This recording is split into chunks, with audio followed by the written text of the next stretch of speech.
Fox Sports. We are Fox Sports. We are Ohio.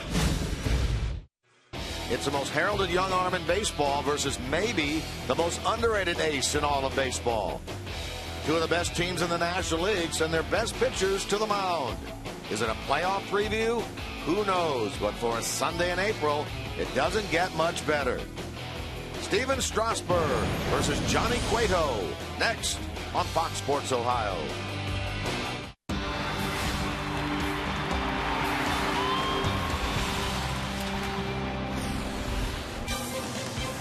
First Sunday of the 2013 season brings us to the end of the first homestand, game number 6. And in this series, the Reds and the Nationals, the rubber game of this 3-game series. You'll see it all right here on Fox Sports Ohio. And hi, and a pleasant good afternoon, and welcome to Reds baseball on this Sunday afternoon from Great American Ballpark. Jim Couch along with Chris Welsh. First game of this series Friday, a big-time Reds win, 15-0. They pound out 6 home runs. Yesterday, a tight one. The Reds come back, but in the end, the Nationals prevail. And so now, today, Chris, the pitching matchup we've been waiting for, Strasburg-Cueto. Well, I'll tell you what, I think the eyes of the baseball world are upon Cincinnati right now, because I'm not so sure that there's a better matchup in all of baseball than you're going to have right here in Cincinnati. Steven Strasburg limited last year to 28 starts. He's never pitched more than 7 innings in a ball game, and what a talent he is. He averages fastball about 96 miles an hour. He will take on Johnny Cueto. Johnny looking for a win. 19 wins last year. This guy's got a low earned run average. He keeps the ball in the ballpark. He's nearly impossible to steal against. This is a true matchup of aces today. And, of course, Johnny Cueto does have the experience factor, right? Well, he does. I mean, Johnny Cueto's been around for several years. He's seen his pitching style change a little bit. But Steven Strasburg, just the raw ability of Strasburg is just it's jaw-dropping. He's got a fastball, he's got a changeup, he's got a curveball. All 3 of those are plus-plus pitches. There are plenty of scouts out here, and you're just wondering if Steven Strasburg can live up to the hype today.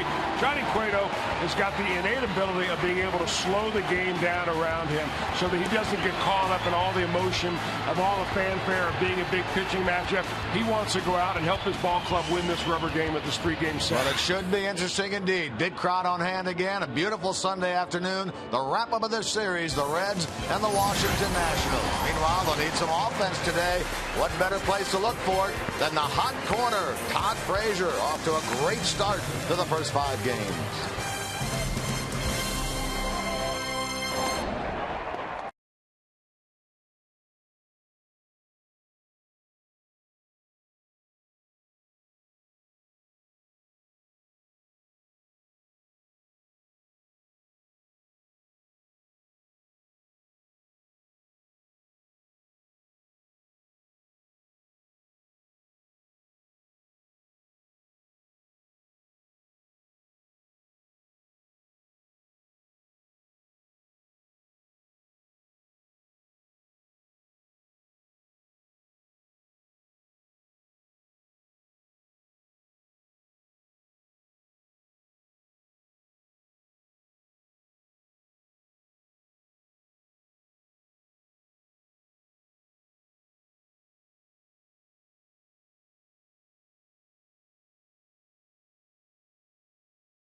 presented by authority of the Cincinnati Reds and may not be reproduced or retransmitted.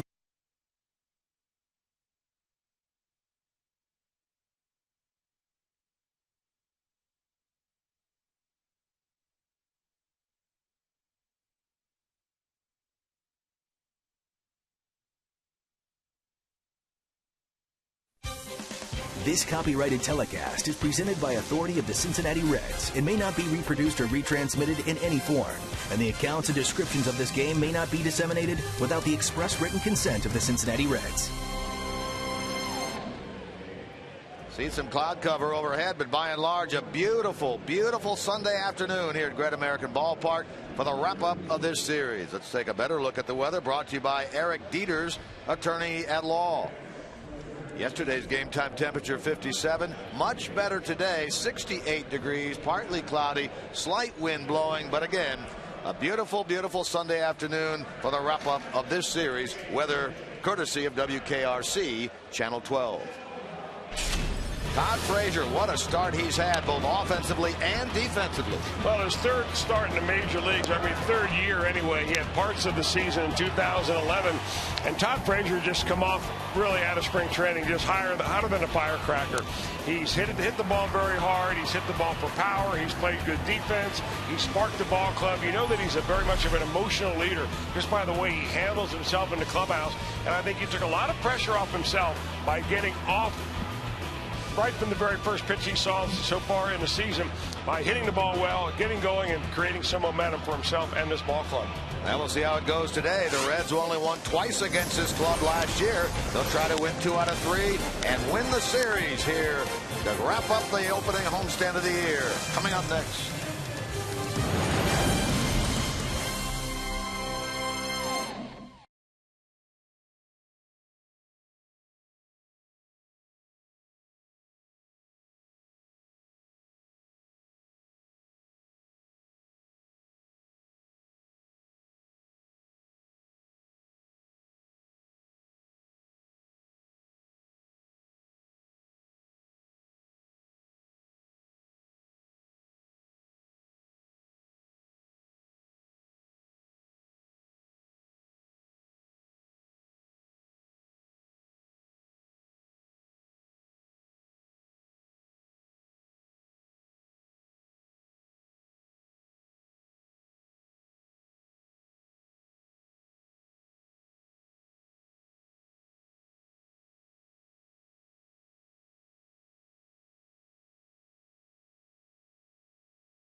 Ohio is brought to you by the Ford F-Series trucks, the best-selling truck in America for 36 straight years.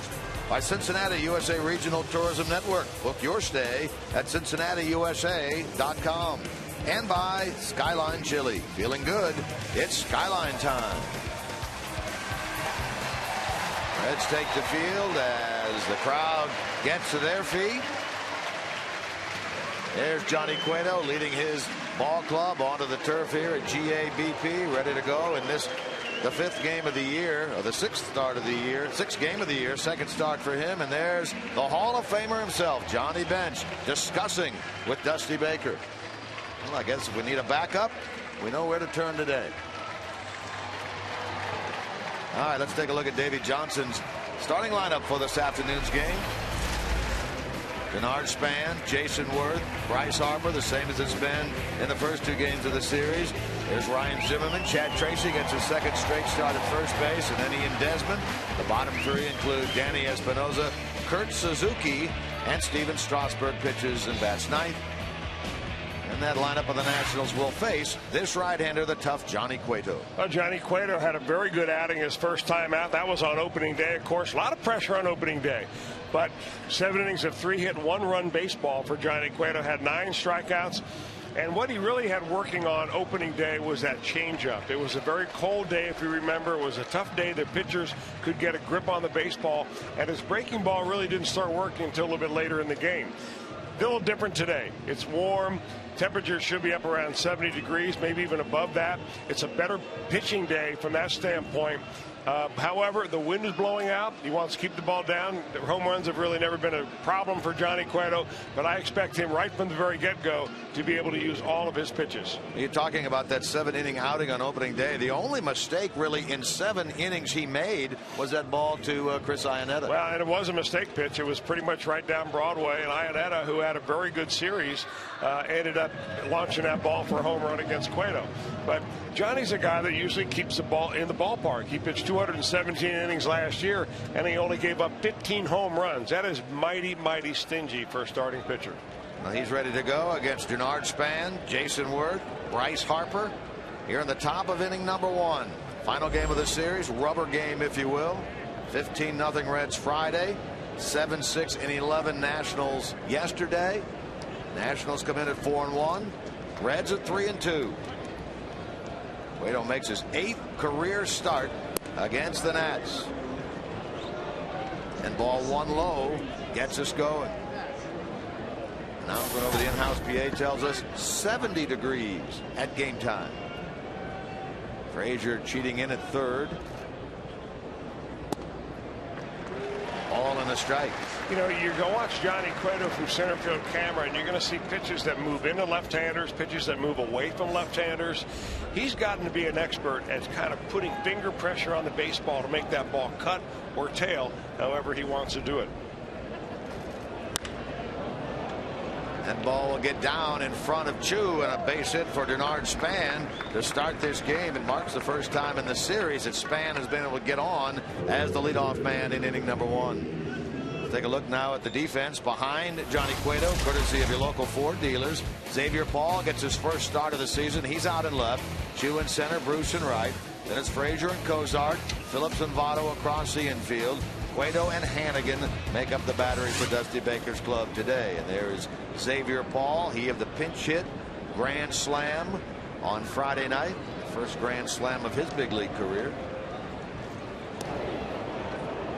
This will be an interesting matchup right here with Cueto, one of the best in terms of pickoff moves, against Span, who has pretty good wheels. Well, Johnny Cueto is going to win this battle. I mean, he gave up 1 stolen base last year, and it was not a stolen base of second.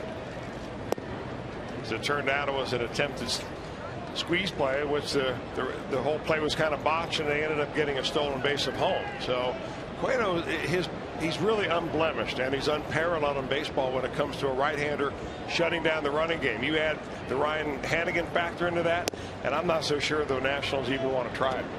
Hannigan, of course, right near 50%, throwing out would-be base stealers last year. And Chris alluded to the fact that Cueto just the 1 stolen base, and that was a botched squeeze play, which the runner did get the steal of home. Meanwhile, 9 others tried and were thrown out with Cueto on the mound.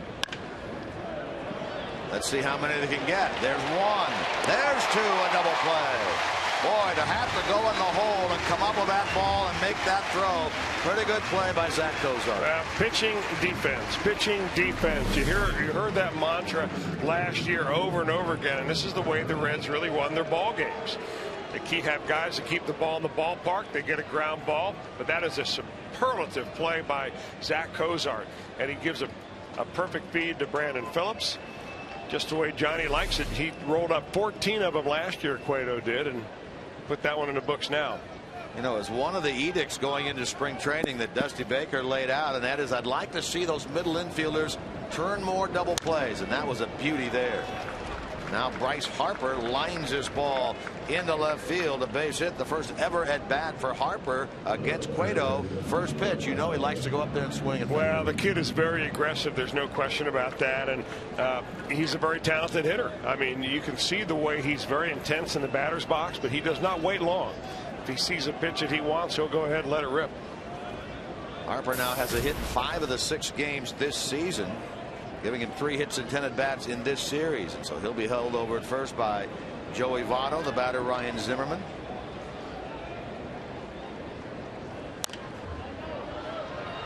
He swings at the first pitch and fouls it away. Well, they know Johnny's going to throw strikes, but look at Ryan Zimmerman in the batter's box when he gets set up where his feet are. He's a guy that stands quite a ways away from home plate, but you'll see his left foot when he makes his first left foot move. He'll start here and he'll end up stepping towards the plate a little bit, trying to make sure he reaches that outside fastball or that outside slider.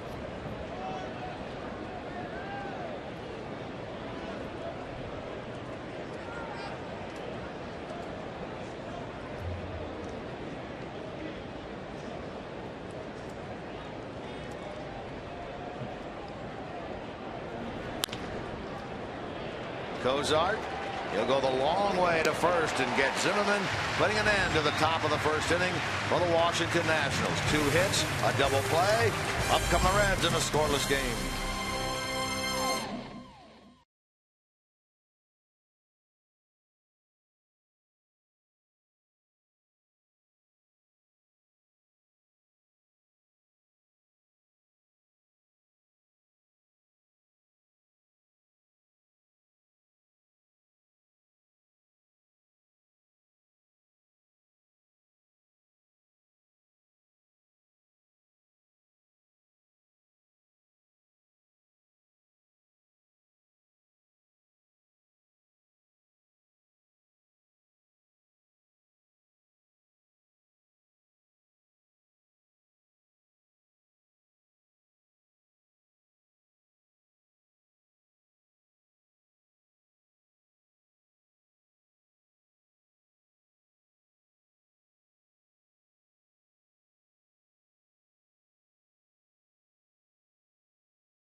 Will come up and Dusty Baker will put out this lineup card on this Sunday afternoon. Shin-Soo Choo, Xavier Paul again making his first start, then Joey Votto, Brandon Phillips, Jay Bruce, and Todd Frazier. And the bottom 3 include Zach Cozart, Ryan Hannigan, and Johnny Cueto against his 24-year-old native of San Diego, California, Steven Strasburg. Well, a great outing for him, and that was opening day for the Washington Nationals as he defeated the Miami Marlins. 3 hits in 7 innings overall, did not give up a walk. He struck out 3, and you know, he's never pitched more than 7 innings in his career. He's always had a pitch count on him. He's always had an innings count on him. The Nationals shut him down last year after 159 innings. Did not allow him to pitch deep into the season, did not allow him to appear in the playoffs, but he's got no restrictions from that standpoint this year. And once they looked like a team that was legitimate last year and it got past the All-Star break, that was the conversation every time he took the mound. His last start last year was on the 7th of September. He watched his team clinch and then get into the playoffs all from the dugout. He'll face Shin-Soo Choo to lead it off. First pitch swinging, high fly ball into right. Jason Worth will settle under it. I mean, you talk about just missing by 1/4 of an inch, hitting that ball into the river. Choo had a swing. He put the meat part of the bat on it, just got under it a hair. Very aggressive, Choo. He's the first Reds leadoff man to produce 3 home runs in the team's first 5 games since 1990 when Chris Sabo did it. Well, you might as well be aggressive. If you get a pitch down to Broadway, swing it. Because it doesn't get any easier as you get deeper into the count with Steven Strasburg. He gets 2 strikes on you, and not an easy guy to negotiate. Here's Xavier Paul, and of course Dusty was asked why Paul today, and in terms of getting him his first start today versus Heisey. He said, well, the lefty righty numbers tell you from the past that lefties do much better against Strasburg. Like a lot of right-handers end up with a hip pointer on the day that Steven Strasburg pitches. They're hip pointing to the dugout. Last year, lefties at 271, righties 185 against this guy. Those are the career numbers you see right there.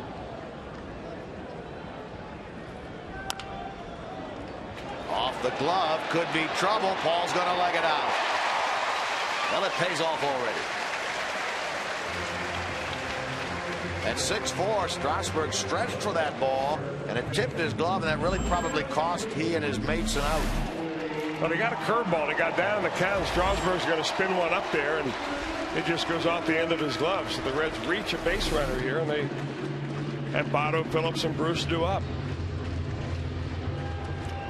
Strasburg, the one thing about Strasburg that he does not have yet, and that is the ability to hold runners on.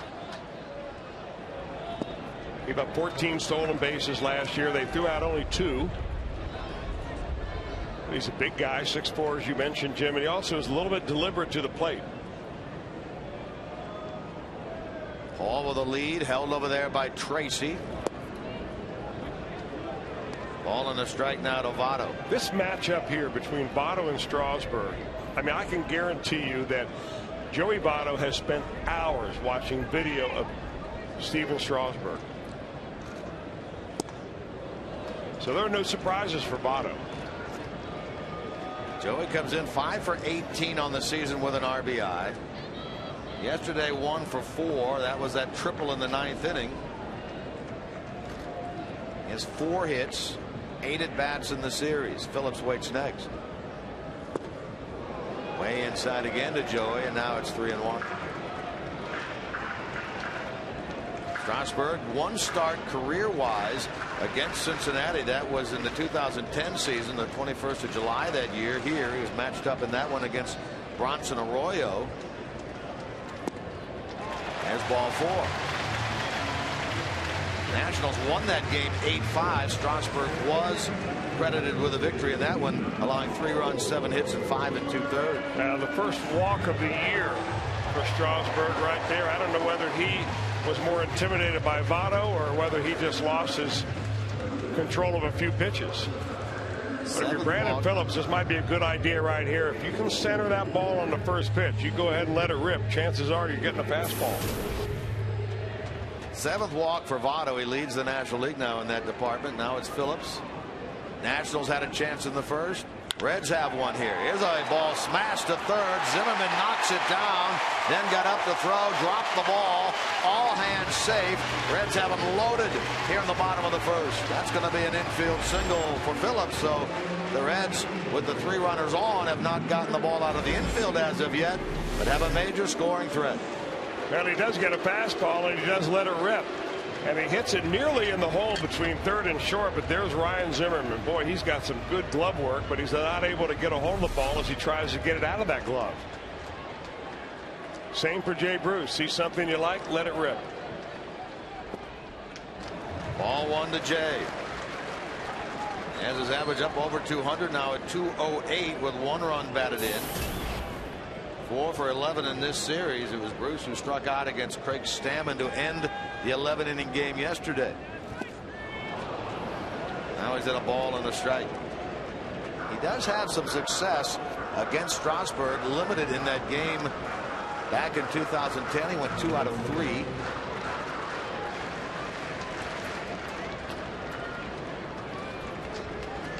Well, this would be big for Jay and the team if he can come through here. He's seemingly every time up this year is in a clutch situation.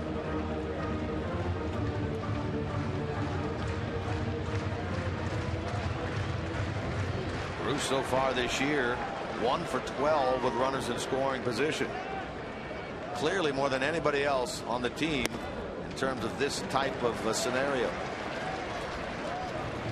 Well, if you're Steven Strasburg, this is the pitch in which you want to get a decision. 2-2 count. You don't want to go full count right here. He's going to need to throw a strike. Bruce serves it up into left center. That's down for a hit. One run will score. A second run will score. Hustling over to third is Phillips. Into second standing is Jay Bruce. And boy, is that a confidence builder for the right fielder of the Reds. He drives it the other way, and that's what he's been doing during this series. Well, he got a curveball eventually, but we're going to show you how he got there in our Mazda pitch by pitch. First pitch fastball, he misses downstairs, and then he throws a really good curveball that Bruce is out in front of. He throws a fastball that Bruce can't get a hold of, and eventually goes 2-2. And here comes the curveball. Bruce goes down to get it, slices it into left center field. Got a couple of runs in. Good job by Jay Bruce. And now the hottest hitter of them all for the Reds. We featured him during the pregame. Todd Frazier comes into this game tied for the league lead and hitting at .500. He's 11 of 22. 3 home runs, 8 RBIs. He quickly finds himself down 2 strikes. First time ever for Frazier against Strasburg. Boy, a far cry difference in the first start for Strasburg versus this one here against the Reds. And you really wonder how a young man like Steven Strasburg, who really is not used to a lot of adversity on the mound, I mean, ever. Can you imagine being a 12-year-old kid and throwing so much harder than anybody else in the league? Same for high school, same for college, same for the minor leagues, and really same for the major leagues. Guy held batters last year to a .230 average. Bouncer toward the middle of the diamond. That's going to be picked off by the second baseman Espinosa and throw on to first for the out, but it does produce another run. Frazier gets his 9th RBI as Phillips scores. Take a look at the Reds, the Nationals defensively behind Strasburg. Brought to you by your local Ford dealers. There's Bryce Harper, Denard Span, Jason Worth in the outfield, Zimmerman, Desmond, Espinosa, and Tracy on the infield. A battery of Strasburg and Kurt Suzuki. A productive first indeed for the Reds. Those are bats with a runner at third and 2 out. You know, I'm not so sure how this game's going to go, but you can't give Todd Frazier enough credit for putting the ball in play right there. Runner on third, less than 2 outs. A strikeout really kills the inning, or potentially kills the inning, but he's able to get that 1 run in with a meat ground ball. Just make contact when you have to. And in the process, move Bruce over to third. Yep.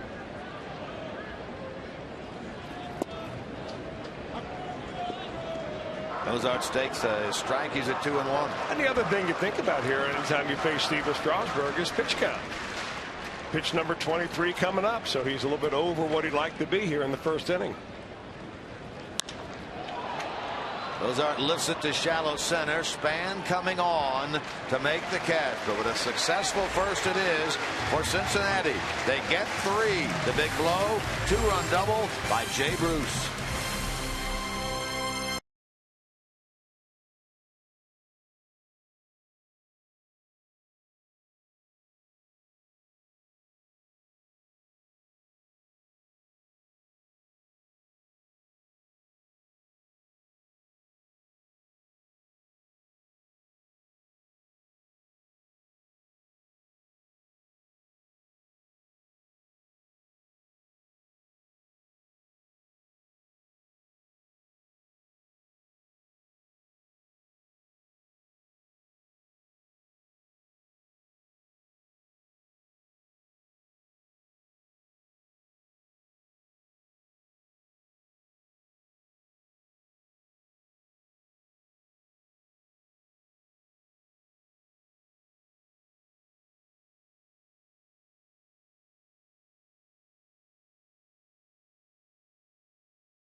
Brought to you by Elk & Elk, serious lawyers for serious injuries. Call 1-800-ELK-OHIO.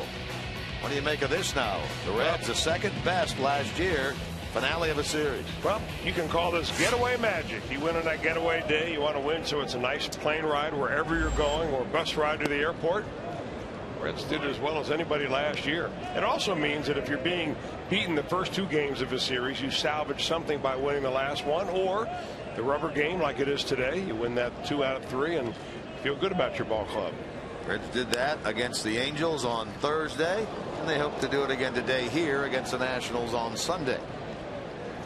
Johnny Cueto staked to a 3-0 lead after 1 inning in this matchup against Steven Strasburg.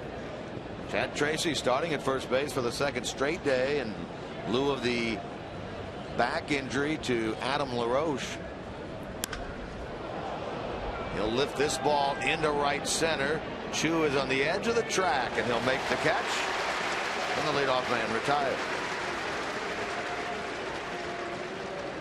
Reds travel to St. Louis after the game today. Start a 6-game road trip. Their first road trip of the year. It's 3 in St. Louis, 3 against the Pirates. And the Reds will miss Adam Wainwright over in St. Louis. They'll get the lefty Jaime Garcia, the right-hander Lance Lynn, and the right-hander Jake Westbrook Monday, Tuesday, and Wednesday. That Wednesday game is a afternoon game. Actually, the Monday game is a late afternoon start, 4:15 Eastern time. All the games, of course, on Fox Sports Ohio. Latos against Garcia Monday at 4:15. Arroyo against Lance Lynn Tuesday night at 8:15, and then the finale 1:45 Wednesday afternoon. Homer Bailey against Jake Westbrook.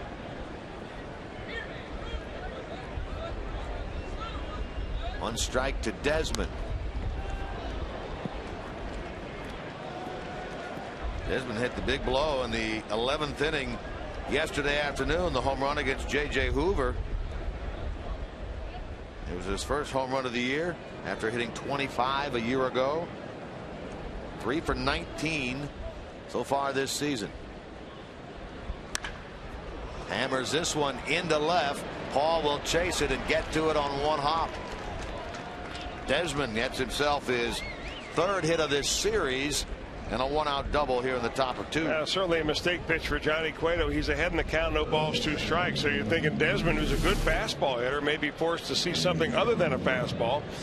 A little sinker right down there in the bottom of the zone, and he just lays the wood to it. Desmond's interesting because I think the addition of Denard Span is going to help Desmond more than anybody else on this ball club. He was really flipped between a lot of different spots in the lineup last year. He led off about 25% of the time last year, so he won't have to worry about that. And he kind of sneak attack on you from the bottom of the lineup, much in the way that Zach Kozar will be down that part. Good analogy right there. Here's Danny Espinosa, the switch hitting second baseman. Now he wants to pull the ball to the right side. Cueto wants him to hit the ball to the left side or strike out. So the matchup here is that Cueto's probably, unless he misses intentionally off the plate inside, going to try to get Espinosa to chase something on the 3rd base side of home plate. Espinosa hit yesterday, 1 out of 4 in the series, 3 out of 8.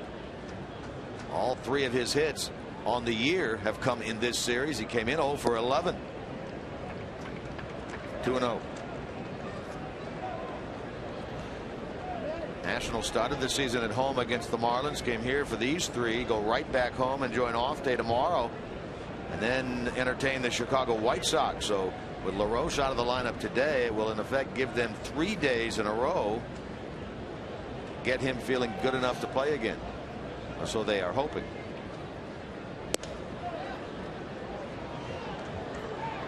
Jerry Meals calling the balls and strikes this afternoon. Marvin Hudson at first, Jordan Baker at second, Tim McClellan, the crew chief, is the umpire over 3rd. There's a good look at Jerry.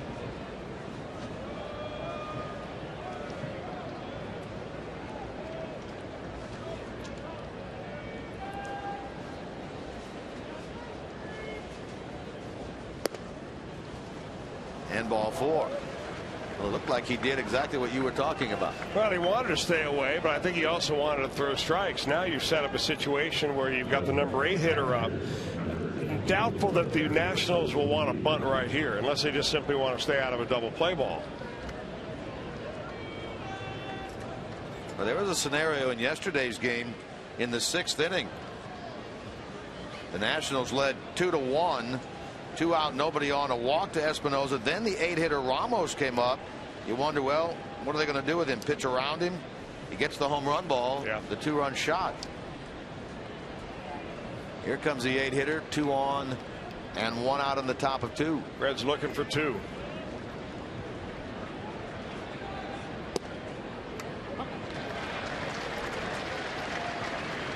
Suzuki looking for his first hit, the former Oakland Athletic. 0 for 5 this year. Started in the game here on Friday night, was 0 for 4.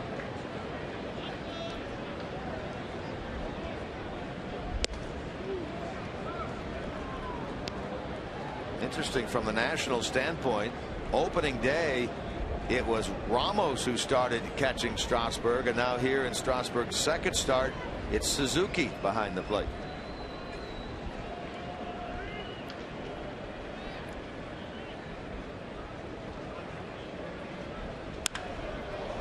That ball blistered to left field.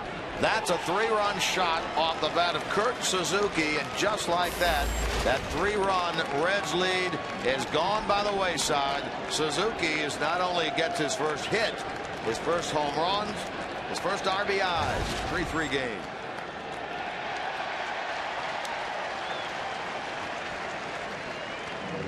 Well, here we build this game as a terrific pitching matchup between 2 of the best pitchers in the league, and then we've already scored 6 runs and we're not even through the 2nd inning. Well, you get a 1-1 pitch. That's a changeup right there that Johnny Cueto tried to go down and into Suzuki. It stayed thigh high. Out of here for 3 runs. That's our Exmo replay courtesy Performance Honda. Well, it's amazing. Cueto had that stretch last year. I mean, that long stretch of innings that he did not allow a home run to a right-handed hitter, and now in 2 starts this year he's already given up home runs to 2 right-handed hitters. That's pitch location. I mean, you can't blame the ballpark on this home run nor the other one the other day to Chris Iannetta. You just blame yourself for being able to miss your spot. I mean, he wanted that ball down and in. It just stayed up and in, and Suzuki puts a good swing on it.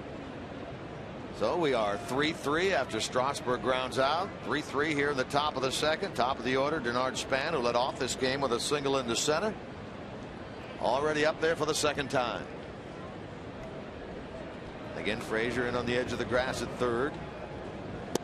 You know, you're wondering, though, as you watch Johnny Cueto this year already a little bit. Last year, he had a good year last year. I mean, 19 wins. He was right in the Cy Young Award voting right nearly to the very end. But as you see the trend for Johnny Cueto over the years and the types of pitches that he throws and how hard his pitches are and how he breaks them up, he's throwing more off-speed pitches now than ever before. When he first came to the major leagues, he was throwing over 60% fastballs. That number now down in the low 50% area. He throws more cutters, changeups, sliders. Now, you can't really argue with the success, but you can see that he's beginning to change a little bit his strategy from becoming just a hard, low fastball pitcher. You know, he credits a lot of that with the fact that he simply wants to stay out there longer. Well, here's what we're talking about. When he first came up, 61, 62% of the pitches he threw were fastballs. Last year, he's down to 54. Now, what that means is he's come up with a new pitch, a cutter. You can call that a fastball or a derivative of a fastball anyway, because you throw it hard and you just try to make the ball cut opposite of your normal fastball movement. But he's throwing more changeups, more sliders, and even in this ball game, he got beat by Kurt Suzuki, 8th place hitter, with a changeup.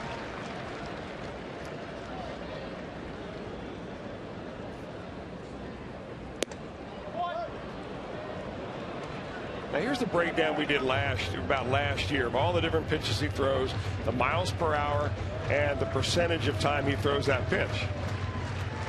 His curveball really no more existed. More sliders and changeups. It's hard to argue with success. I mean, a 19-game winner, you know, speaks for itself. But this is where he is now compared to once where he was.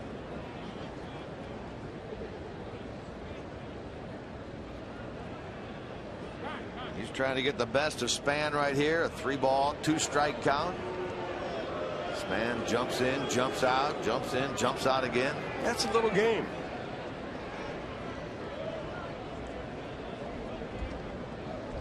Now both combatants ready to go.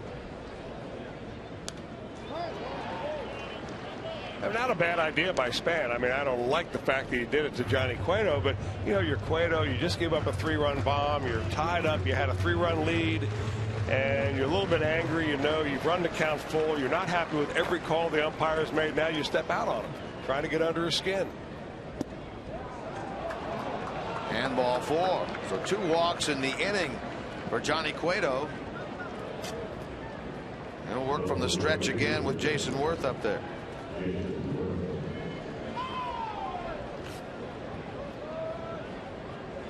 That just looks like one of those games where Cueto's really going to have to battle.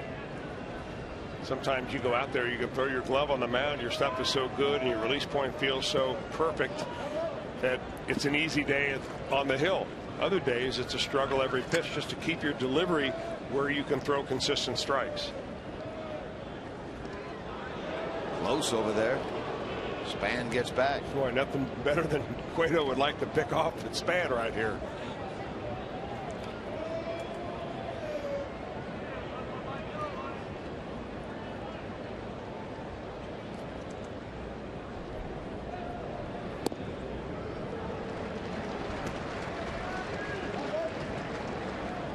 Span last year had 17 steals for Minnesota. 2 years ago, a career high 26. So he definitely adds a different element to this Washington team in the outfield with Michael Morris gone and Span inserted.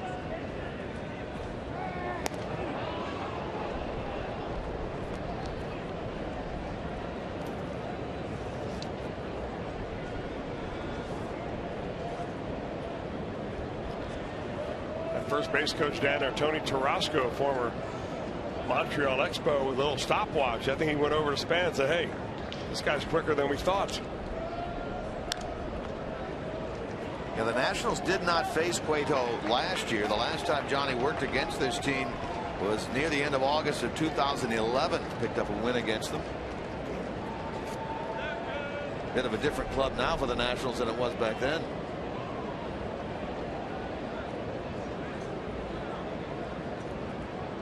Nationals, in fact, have yet to steal a base this year.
Close.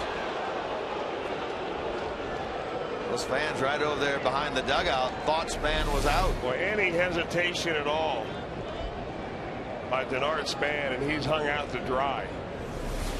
I got to believe he's taking a one-way lead right now, which means he's leaning back to first base when he sees Cueto make his first move.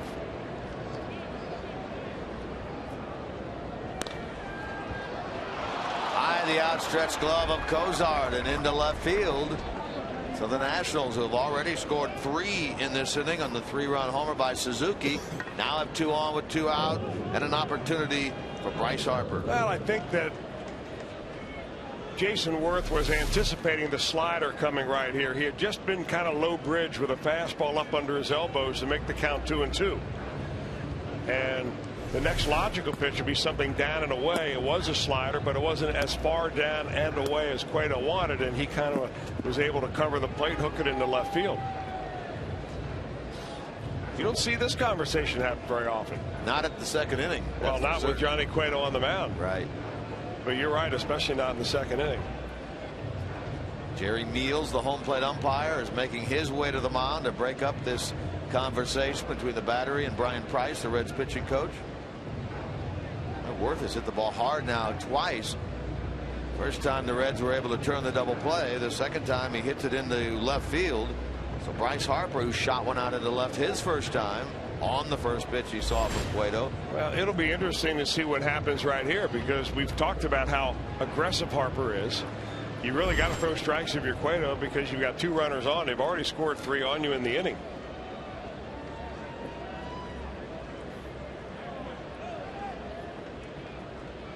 Another situation where Cueto was ready to work. Harper stepped out. Now back in there.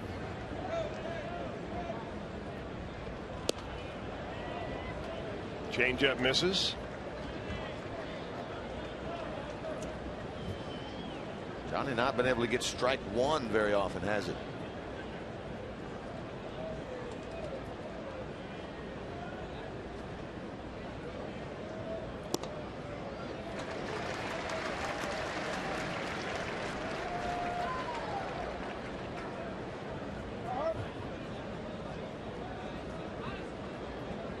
Span at second, Worth at first.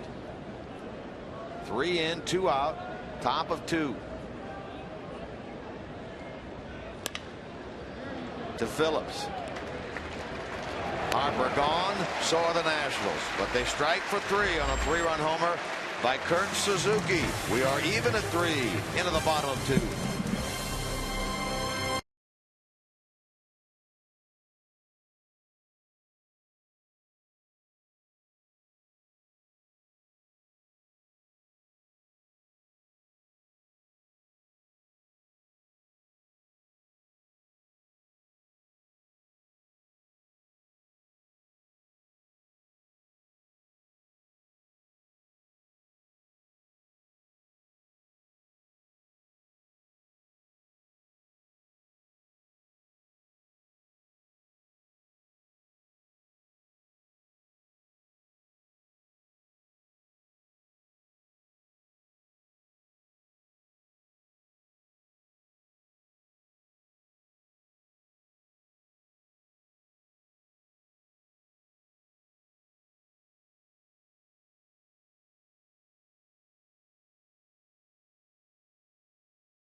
For $48 offer of the season presented by Buffalo Wild Wings. It's coming up April 18th through the 21st when the Reds take on the Miami Marlins. For only $48, you get 4 view level tickets and a voucher for 4 orders of boneless wings. For tickets and more information on this Blazing Reds 4 for $48 offer, April 18 through the 21st, call 513-381-REDS. Visit select Kroger locations or go to reds.com/tickets. Into the bottom of the second. Ryan Hannigan leads things off. 8-hitter, then Cueto, then Chu. Hannigan won for his first 13. Well, if you're Bryce Hart, I mean, if you're Steven Strasburg, you're going to the mound in this inning with a whole new view of the world. I mean, all of a sudden somebody's looked at the lampshade and you can see again. You're back down to a 3-3 ball game. It's like for him being 0-0. This ought to give him kind of a whole new look towards this inning. He gets one in on the fist there of Hannigan, who swings and misses, and that's the first strikeout of the day for Strasburg. Well, here's the repertoire of Steven Strasburg, a young pitcher, keeps it simple, only 3 pitches overall, but they are 3 dandies. 96-mile-an-hour fastball, he throws that about 65% of the time. His curveball at 81, and his changeup at 89. Now, the changeup is worth talking about because, in my estimation, that's his best pitch. Better than the fastball. Well, I mean, because he throws so hard, I mean, he's got a big 8 to 10 miles an hour difference in his changeup and fastball, which is ideal. But I mean, it's got such run on it that it acts like most right-handers who throw a normal sinking fastball and whose repertoire gets them around 88 to 90 miles an hour, like Mike Leake. Steven Strasburg's changeup is like Mike Leake's fastball, and I'm not dissing Mike Leake at all. I mean, that's just a plain fact. The radar gun tells you. Has the same kind of run. It comes into the same miles per hour, essentially, or close to it. And there's a lot of right-handers around the league that wish they had a sinking fastball like Steven Strasburg's changeup. Funny that you put those two in comparison because they grew up together out in the San Diego area. Talking about Leake and Strasburg. Both #1 draft picks, and both with quick rides right to the major leagues. No one's quicker than Leake, but Strasburg not far behind. Yeah, he didn't spend much time in the minor leagues at all. A little bit in AA, a little bit in AAA. Strasburg went to San Diego State. Leake went to Arizona State. Chu lines it up the middle. Is this guy solid or what? I mean, what a swing. I mean, we marvel on a daily basis as to how solid the swing is of Joey Votto, but I mean, just from a simplicity standpoint, look how he keeps his eye on the ball and he just drives it right back up the middle. That is a thing of beauty. Well, he has hits in 5 of the 6 games the Reds have played, and he has been on base in all 6. He represents the go-ahead run with 2 men out for Xavier Paul. Paul trickled that ball to the right side of the mound his first time up, tipped off the glove of Strasburg, enabling the Reds left fielder to reach and eventually score.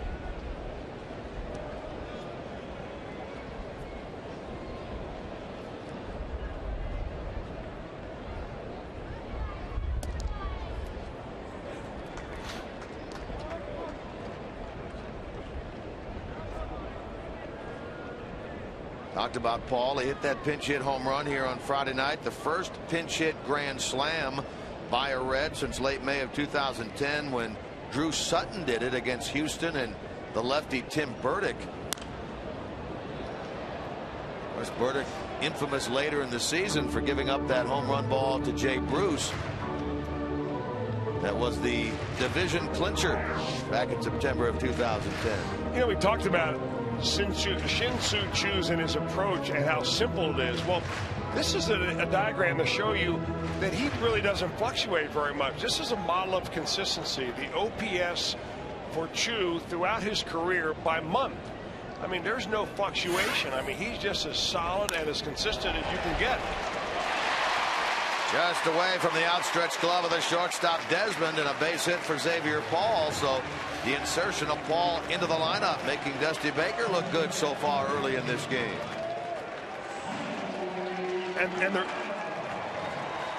And the reason I bring that up about Chu is because we talked about how simple it is, and we've seen players, and Reds have them on their ball club, that really fluctuate. They get really hot, they get really cold. Well, the simpler you keep it, the better chance you have of consistent performance. And that's really the way he is. You see him in April to May to June, July, August. I mean, when you add your on-base percentage and your batting average together and you get this OPS, that's what you want, consistency. And that's what you get with Shin-Soo Choo. He's been nothing if he hasn't been consistent through this first homestand, that's for sure, and really all spring training.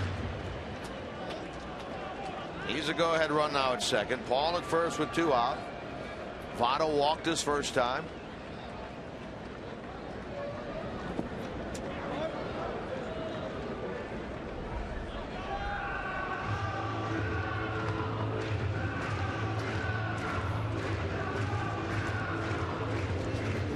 Votto last year very good with runners in scoring position. Incredible, really.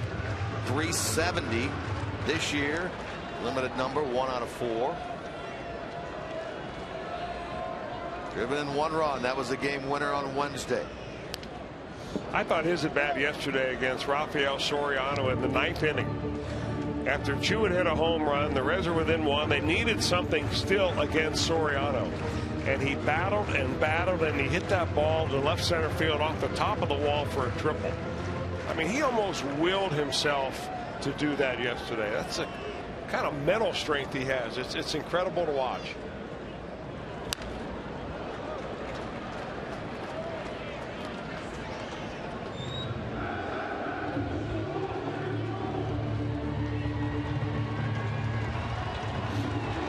This is only the 2nd time that Strasburg has faced the Reds, so not many of these guys have many at bats at all against him. Votto coming into this game was 1 for 3 against Strasburg. Well, Votto's done the same thing in this at bat that he did against Soriano yesterday. Once he gets 2 strikes, he goes into 2-strike mode. He chokes up a little bit. He holds his hands a little closer to his body. He spreads his stance a little bit, trying to shorten up everything, including his mental approach. See, a lot of hitters never even adjust. 1 strike, 2 strikes, 3-0 count. They're up there hacking, but not Votto. Got him on that one. A strikeout is Joey Votto, the 2nd of the inning for Steven Strasburg. Reds leave a pair at the bottom of the 2nd.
Read what Brandon Phillips says about the Reds defense. You can also catch up on the Buckeyes and Bearcats football and spring practice. Plus, don't forget that you can chat with Hall of Famer Hal McCoy on Game Connect in the Game Talk section. Get complete coverage of all today's action involving Ohio sports. Brought to you by 1-800-SAFE-AUTO. Drive safe, spend less. All right, 2 innings, 3 runs, 5 hits, no errors, 3 left on both sides. He's cut it down to a 7-inning game right here. Zimmerman leads it off. He was the only National that did not come to the plate in the 3-run, 8-batter second for Washington. Rounded out to the shortstop to end the first. Hitless in this series.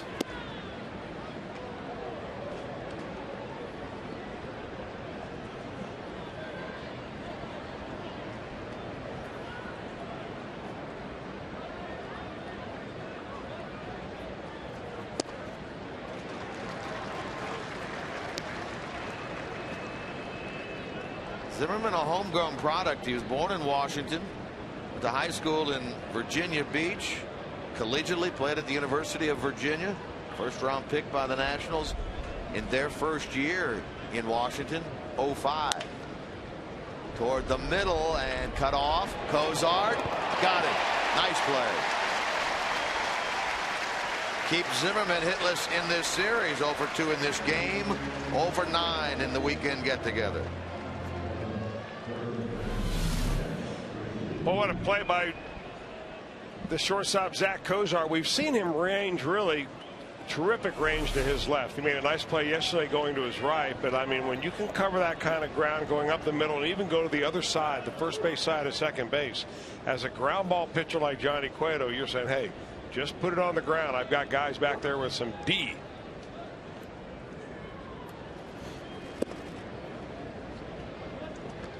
Here's Chad Tracy. A little semi-shift here on Tracy. You've got the infield way around. Todd Frazier playing well off the bag at third base. They think there's no way that he's going to hit the ball in this area here.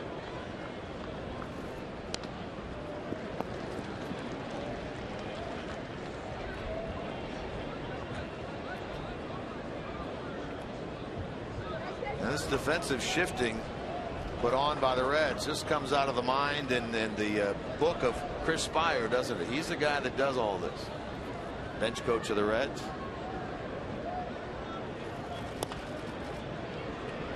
Cued, and Kozar will throw Tracy out.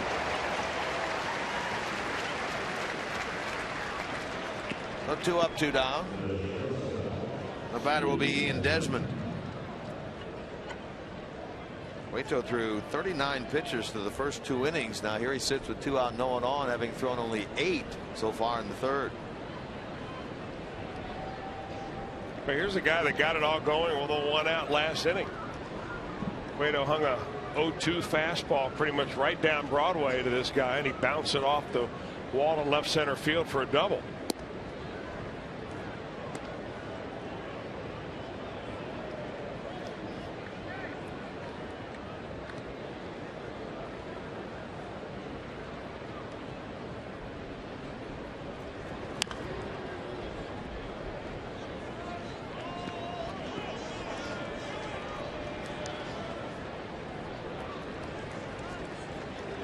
Young man gets the ultimate souvenir right there. How about that? Ball and a strike now to Ian Desmond. Cueto paints the outside edge, 1 and 2. Yeah, if he starts getting that call out there and he can continue to stay out there, it's going to be a lot easier the rest of the day for the Reds pitcher.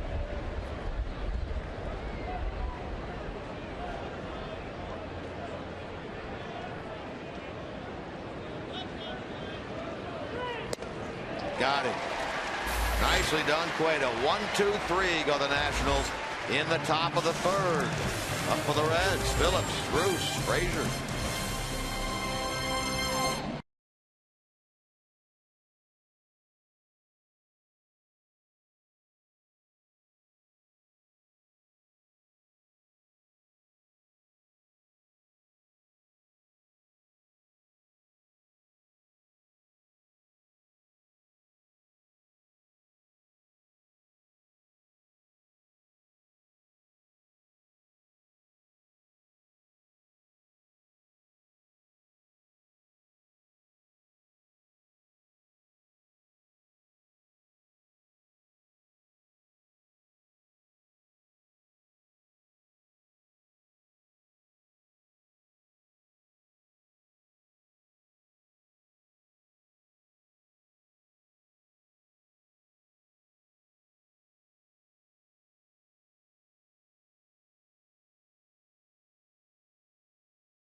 The Toyota sign during today's game. Andrew Sizemore of Cincinnati will win this beautiful new Tundra on display here at Great American Ballpark. You can register for your chance to win at an upcoming game by visiting your Cincinnati and Northern Kentucky Toyota dealers. High atop the Reds bullpen, out in left center field sits that Toyota. Strasburg in the bottom of the third gets Brandon Phillips. Phillips smashed that ball to the third baseman Zimmerman his first time up. Zimmerman knocked it down, and then in getting up lost control of the ball. Phillips given a hit. He later scored on the ground out by Frazier, the third run of that Reds first. Here he goes to the other side, and Espinosa will throw Phillips out. The leadoff man gone here in the home third. The batter will be Jay Bruce.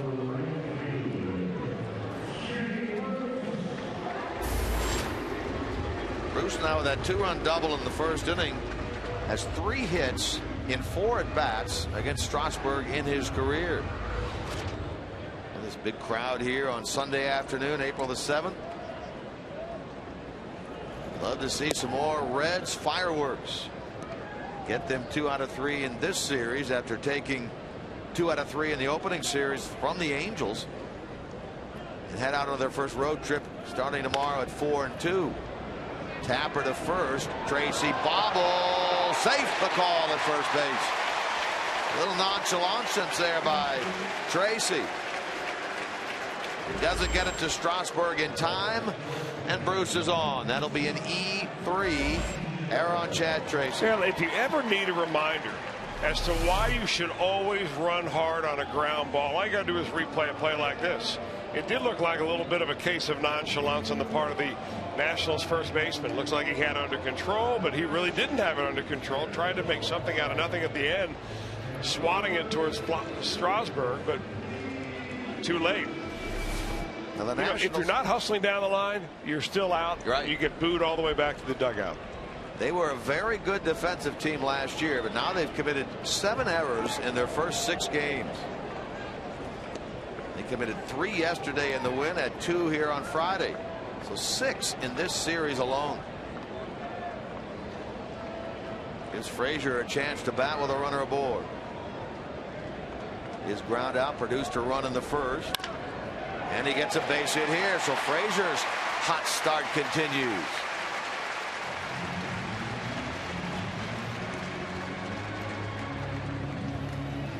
Bruce to second. So 2 on with 1 out now for Zach Cozart. Frazier now 12 of 24. I mentioned he came in at 500, tied for the league lead with the rookie Gene Segura of Milwaukee. He also came in at 500. Frazier's now hitting all 6 Reds games.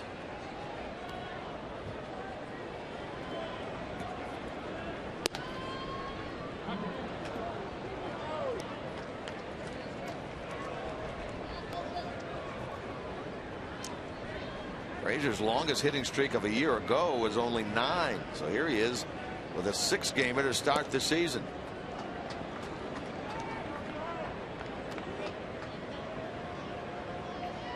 Cozart now, Hannigan on deck. Phillips grounded out. Bruce reached on the E3. Frazier a single to left field.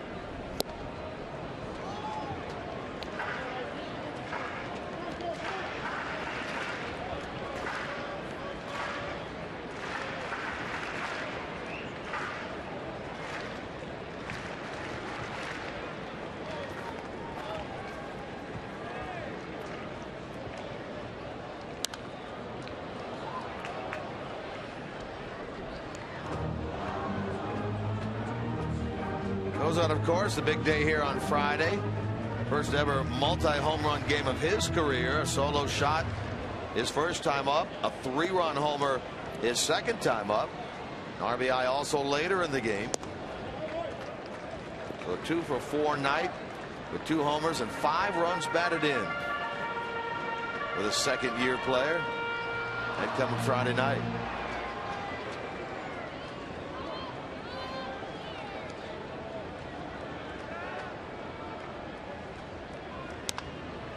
Cues that ball to short. Desmond to first. Runners move up, and there are 2 men out. He doesn't get the hit, but he does move the runners along with that slow ground ball. But really what you're not seeing from Steven Strasburg today is something that I think everybody in this ballpark thought that they would see, which is a lot of strikeouts. Yeah. A dominating pitcher that you couldn't make contact against. But the Reds are being able to put the ball in play. Good game plan by Brooke Jacoby. And they're going to walk the number 8 hitter to pitch to Cueto.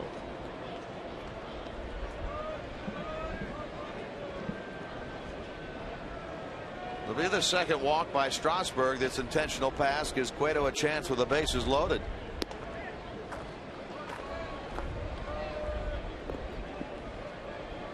Strasburg, who threw only 80 pitches in that 7 innings worth of work against Miami on opening day for the Nationals, now finds himself north of 50.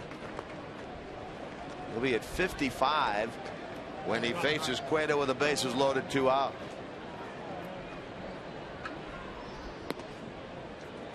And now they're loaded.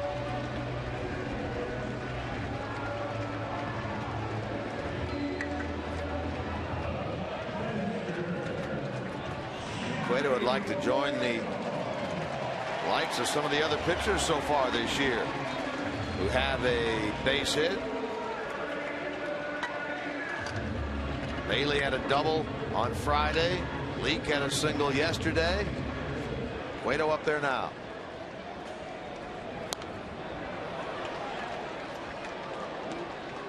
Now, one area where Johnny Cueto has also improved is in his hitting. Well, when he first broke into the major leagues, not only did he hit poorly, he looked bad doing it.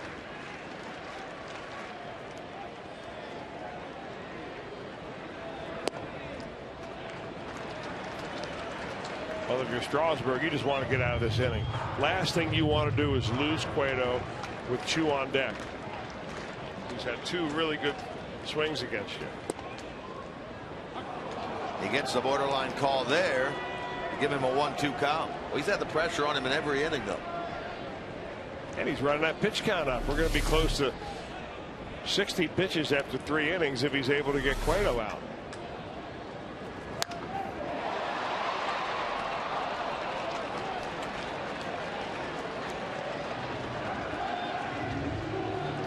Hey, you never know what Johnny Cueto is going to do, but you can look at the numbers and see that the batting averages against Steven Strasburg are higher with runners in scoring position and 2 out than in any other count. Desmond will cut it off, bobble it, but he's right near the bag. He steps on, they force Hannigan, and that ends the bottom of the 3rd. So the Reds leave them loaded. They've stranded 6, and we're even at 3 through 3.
Brought to you by Toyota. See your Toyota dealer or visit buyatoyota.com. Toyota, let's go places. And by the JTM Food Group. Let's create great dishes together. Well, we talked about yesterday after the Reds game, the Collegiate Baseball Invitational, the Reds Collegiate Invitational, featuring the University of Louisville, University of Cincinnati. What about that play right there? Freshman first baseman Ian Happ with a great catch. Slipped right into the camera well. Meanwhile, Cardinal pitcher Jeff Thompson, 7 strong innings, 9 strikeouts in that game. Louisville won it 4-1. They're 9th ranked in the country. The victory for Louisville yesterday gives them 24 on the year. I stayed around and watched that game yesterday. Very interesting. The UC Bearcats started 6 freshmen in their lineup, including their pitcher yesterday. Thompson, the pitcher for Louisville, boy, he didn't look like Alfredo Simon. I mean, the way his body, he's 6'6". He threw anywhere from 88 to 92. He had a lot of scouts here watching him yesterday, and it was a very enjoyable game. Several thousand people stayed over from the Reds Nationals game to take in a little bit of college baseball. Yeah, I thought I saw the attendance figure of right around 4,000. It was really a great idea by the Reds, and I know that they worked very closely with Brian Cleary of the Cincinnati Bearcats to kind of get this whole thing going, and hope it's something that they do more and more often in the years to come. It was very enjoyable. All right, this game now into inning number 4, tied at 3. Espinoza to Phillips and on Novato for a 4-3 ground out, and that's now 5 in a row by Johnny Cueto, 4 of them via the ground ball. He gave up the hit to Worth in the second, was able to get Harper on a ground out. 1-2-3 in the third, now a ground out here in the fourth. Here's Kurt Suzuki. It was his first hit of the year, that 3-run homer to left that tied this game in the top of the third. Suzuki played his best baseball last year while with this Nationals club after coming over from Oakland. He hit just .218 in 75 games with Oakland last year. .267, a considerable improvement in 43 games with the Nationals, including 5 of his 6 home runs. Gets his first of the year here today. Native of Hawaii, product of Cal State Fullerton.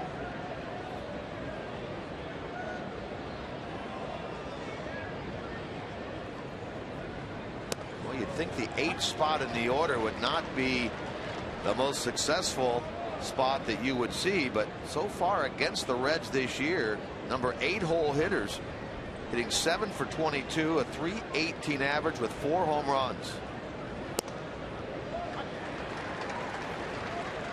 Ramos, of course, the big day yesterday, out of the 8th spot. Iannetta out of the 8th spot in the Angels series. Both of them catchers. Well, they wanted that one, didn't get it, and a full count now to Suzuki with a pitcher on deck. The 3-3 in the fourth.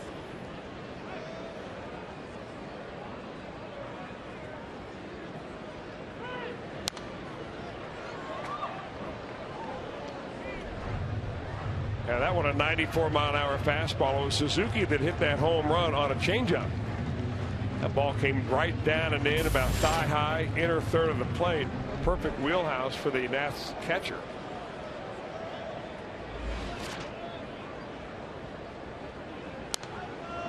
But from now on, it looks like Suzuki's going to have to negotiate the fastball.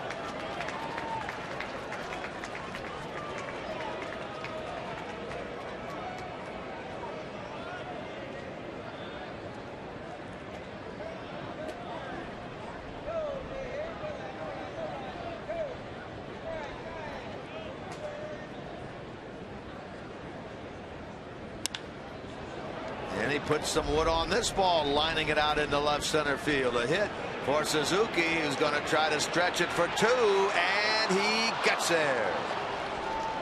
Chu made a strong throw from left center field.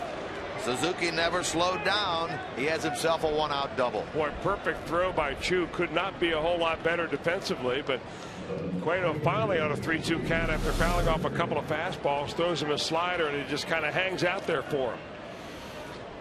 Really didn't hang out there all that much. You just got to give a little credit to Suzuki for going down to get that pitch. Well, the damage done by the 8-hole hitter on this homestand continues against the Reds. What a throw. Guy's got a cannon. Here's Strasburg. No slouch at the plate himself. Last year he had a home run and hit .277.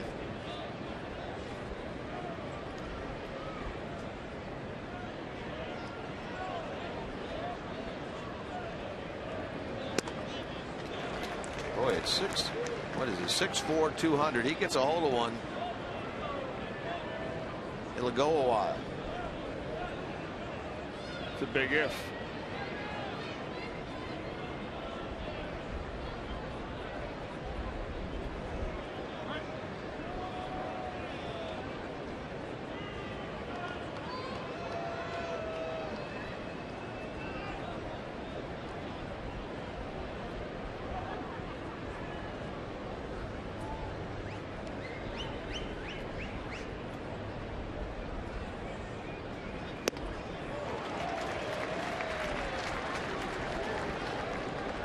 Interesting that Johnny Cueto can rear back when he wants to and add a little bit to that fastball. That last one, 94, he threw a couple to the catcher Suzuki at 94.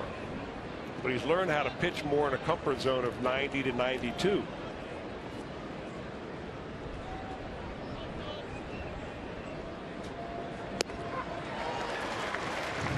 He gets the strikeout of Strasburg. Just his second strikeout of the game. A reminder that after every Reds game, Fox Sports Ohio breaks it down. Interviews from the Reds players and from skipper Dusty Baker. That's Reds Live post-game. Brought to you by King's Honda in the King's Auto Mall. Visit kingshondausa.com.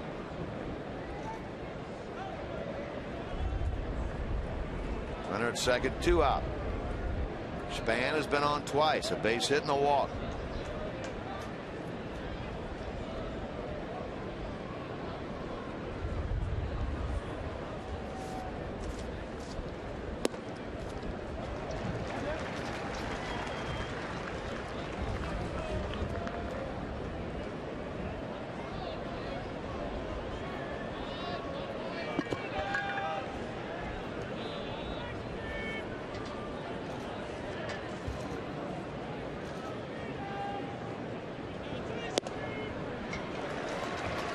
Cueto gets ahead, no balls and 2 strikes. Man's been a good man to have in the #1 spot for this club early.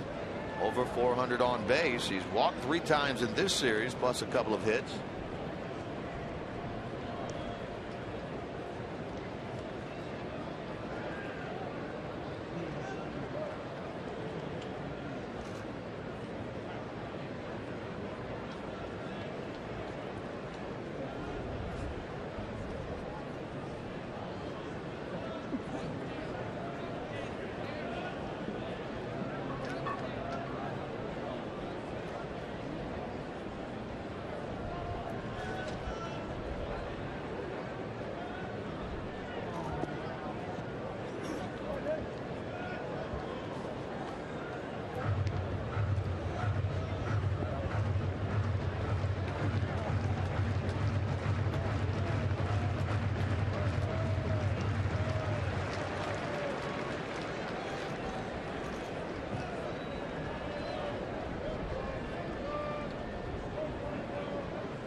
Offload glove of Hannigan. The runner goes to third. Popped right out of the glove of the catcher. Now Suzuki 90 feet away, and Hannigan will be charged with a pass ball. A rarity for him. Very rare.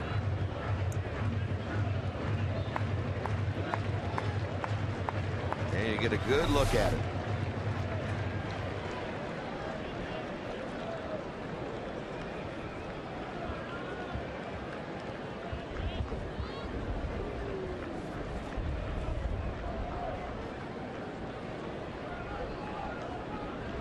Well, these two have really had this cat and mouse game going. It was Span the first time.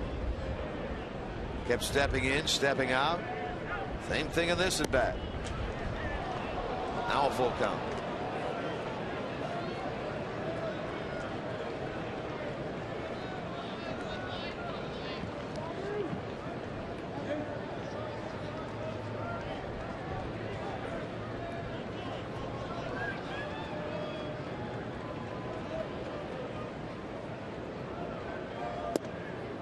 And he loses him for the second time in this game via the walk, and so Span now been on base all 3 times up. He joins Suzuki on the bases. Yeah, not happy with himself at all as Johnny Cueto. He knows he's just creating more work for himself when he loses a batter like that, especially when you get down to the meat of the order here. Jason Worth had a base hit off of him last time up. Bryce Harper's had a hit, so he certainly wants to stop this right now. Ground out Espinosa, double Suzuki, strike out Strasburg, but then with Span at the plate, the pass ball allows Suzuki to go to third, and the 3-2 walk puts Span aboard. Worth has hit the ball hard twice. Well, he is trying to peck away at that outside corner on the first base side of home plate, but just off the plate, not getting the call.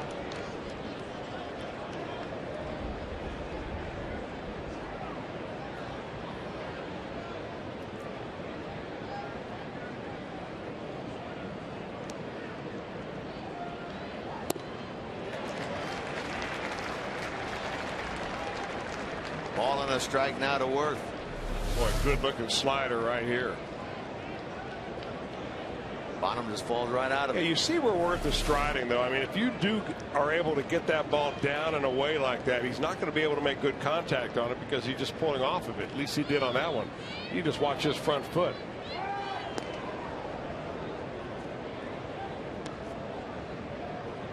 I mean, all a batter has to do to not be able to cover that low outside spot is move that front foot just a little bit towards third base. Not much. Just pull off the ball an inch or two and you'll miss a sweet spot.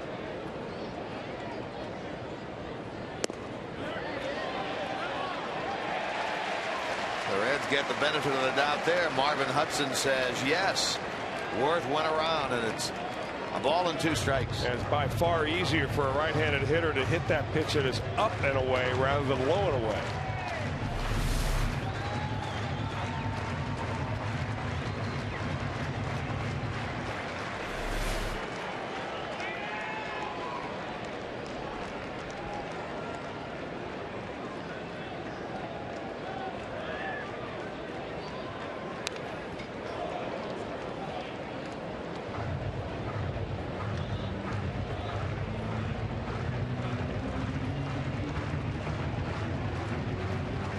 Got him velocitized, maybe 95-mile-an-hour fastball up a little bit late, batted straight back. If you've got one good slider in you, now's the time to drop it on him.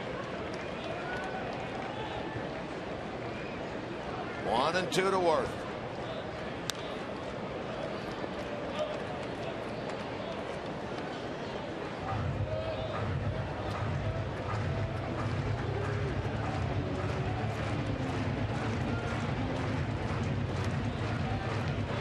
Suzuki, Span, the runners aboard. Cueto against Jason Worth. Big years as a member of the Phillies on both those World Series teams. The winning team in 08, the losing team in 09. And he got it on a pitch, down and in. Threat by the Nationals, thwarted by Cueto in the middle of the 4th.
Reds with you this season. MLB.tv is celebrating 11 years, so make sure you catch every Reds out of market game live, online, or on your favorite mobile devices in HD quality with MLB.tv Premium. Visit Reds.com to order.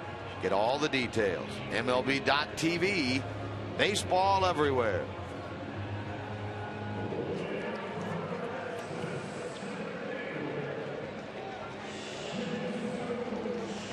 Reds come up bottom of the fourth.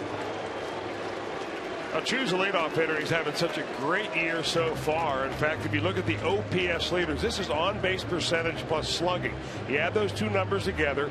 You have Justin Upton, who he and his brother in Atlanta are creating havoc down there. Then Frazier and Chu at 1.3. The average this year for OPS is 677. A really good OPS like Buster Posey had last year, Andrew McCutcheon, you know, that's around 950 or so. So if you're around 950, you're at top of the league. But right now, early in the year, you're going to have guys that are going off the charts with it. But it's interesting to note that the two of the hottest Reds hitters are also two of the hottest hitters in the entire National League based on OPS. You're going to hear a lot more about OPS. I know Jim Kelch loved to dissect those numbers like that. That's one of the favorite sabermetric numbers, and one that is relatively new in terms of having a lot of attention drawn to it. And it's easy to figure out too. Yeah. I mean, just add up a couple of different columns, which is on base plus slugging percentage. Now, when you start talking about WAR, you know, win over average replacement player and things like that, then you start getting a little bit more complicated, and only guys my math skills are challenged. Only guys like Joel Luckup understands that. Our erstwhile statistician.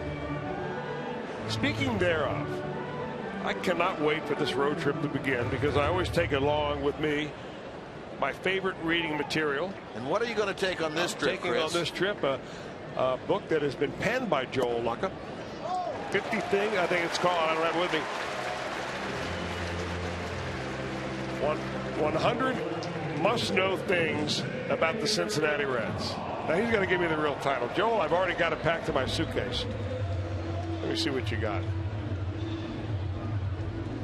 Did you get your personalized autographed copy? I'm not sure if it was autographed or not. I hope it is. But I am going to read it on this trip. And it is called 100 Things Reds Fans Should Know and Do Before They Die. That's a great title. Paul, who already has 2 hits, hits one out to left field, and back goes Harper. And on the track, he hauled it in. That ball was slicing initially away from him, then coming right back at him. He adjusted well and made the catch. Xavier Paul, a nice approach against Strasburg. You know, he's got a nice short swing. It reminds me a little bit of Chu, with the way he keeps it nice and simple. Xavier Paul does. You know, he has more and more swings like that. You may see more and more playing time out of him, because right now, you know, Chris Heisey's expected to get the bulk of the playing time at left field in the absence of Ryan Ludwig. But hey, you got to go with the hot hand. Sure. I imagine, according to Joel Luckup, getting back to his book, one of the 100 things that Reds fans should know and do before they die is read his book. Now, for me, that would be #1. So, Joel, rest assured, I'm taking it with me to St. Louis, and I will give you a full review when I get back. I imagine it's available on Amazon and hopefully in some of the local bookstores, and right here in the Hall of Fame store, too, at the ballpark. So, yesterday he was down there in a big autograph session with a book. Already sold 1 or 2. Runner going, pitch a strike, ball bounces away, and Chu gets his first steal as a member of the Reds. Tell you what, he goes in there hard. And if you don't believe me, just ask Ian Desmond. Desmond got short hopped by that ball thrown from the catcher Suzuki. And he gets to the bag and he kind of slides right into the glove of Ian Desmond. That could be dangerous. Why does Desmond have his foot on the bag? That's kind of a strange way to field that throw. Chu had 21 of them last year as a member of the Indians. That's the same way that Zach Kozar blew his elbow out a couple of years ago. Votto a strikeout victim, so that's the second out of the inning. Reds are now 3 for 3 in stolen base attempts this year. Strasburger's gotten the best of Votto twice via strikes.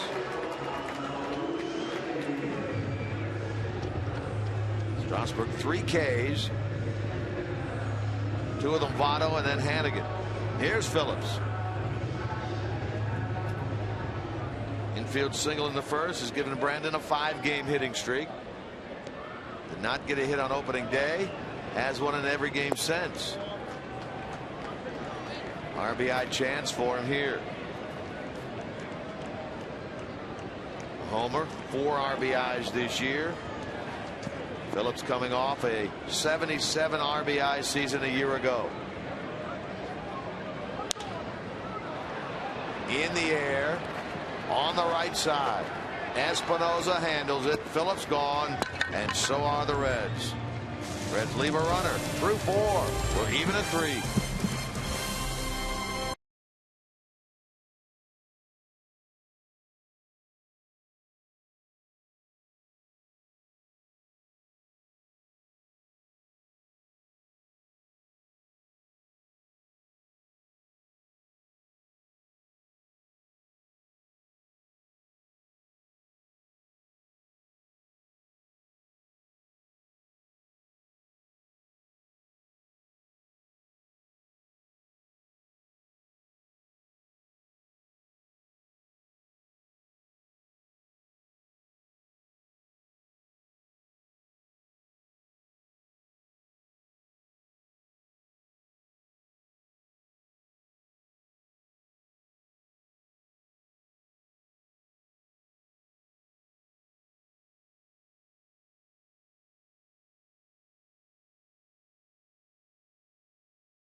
Trivia question of the game as we get ready for inning number 5. Who is the youngest player in Major League history to win the Rookie of the Year award? Youngest player in MLB history to win the Rookie of the Year award.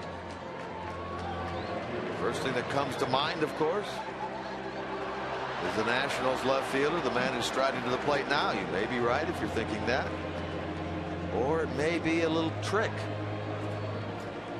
We'll see. Bryce Harper leads it off. A base hit and a ground out. He's 1 for 2 in this game. 3 hits, 11 at bats in the series. Back-to-back 2-hit games in their opening series against Miami. Boy, there he is again. That's a ferocious swing, and I'll quote Joe Luckham. We talked about him, the author of that book we were just talking about. He says, doesn't it seem like Bryce Harper swings like he's angry at the baseball? A great way of putting it. It is. That's why he's an author, I guess. Quickly down now, 2 strikes. Yeah, good 2 pitches right there by Cueto. Fastball up around the eyes. You know how aggressive he is. He chases that, and then he reads the next pitch as a fastball, but it's a changeup. That's what Cueto had him struck out, or had him ground out on, with runners on base back in the 2nd inning.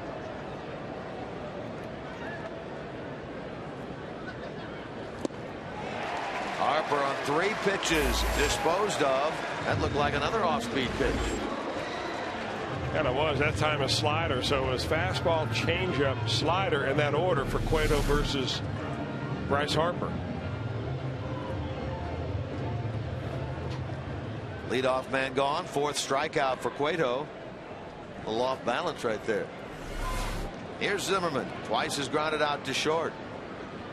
Last time, very nice play by Cozart moving to his left. You know, part of the equation for Johnny Cueto, part of the success has to do with his ability to hide the baseball. And a lot of that really got better and better for him once he started that big turn. Just wonder, though, the more the young kids see Johnny Cueto pitching like this on their mound for the Reds, how many of these young kids are going to take that on the mound of their local little league or knothole leagues and say, hey, I want to pitch like Cueto. Next thing you know, they're spinning around and falling over. Yeah, it's a process to get to the point where Cueto is. As you say, he used to be a hard thrower, a strikeout pitcher. Used to fall way off the mound toward first base. Well, he's still a hard thrower, but he used to be a hard thrower on every pitch. He still has it in him to throw 93 to 95, but he kind of keeps it in the tank. Which, of course, is part of the reason why he set a personal best with 217 innings last year. Exactly.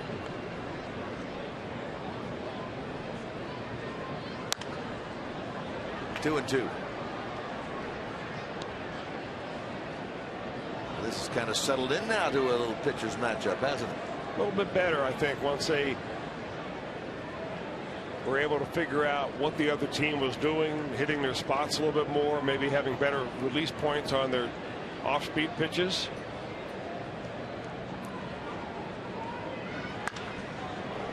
Driven to right. Bruce is there.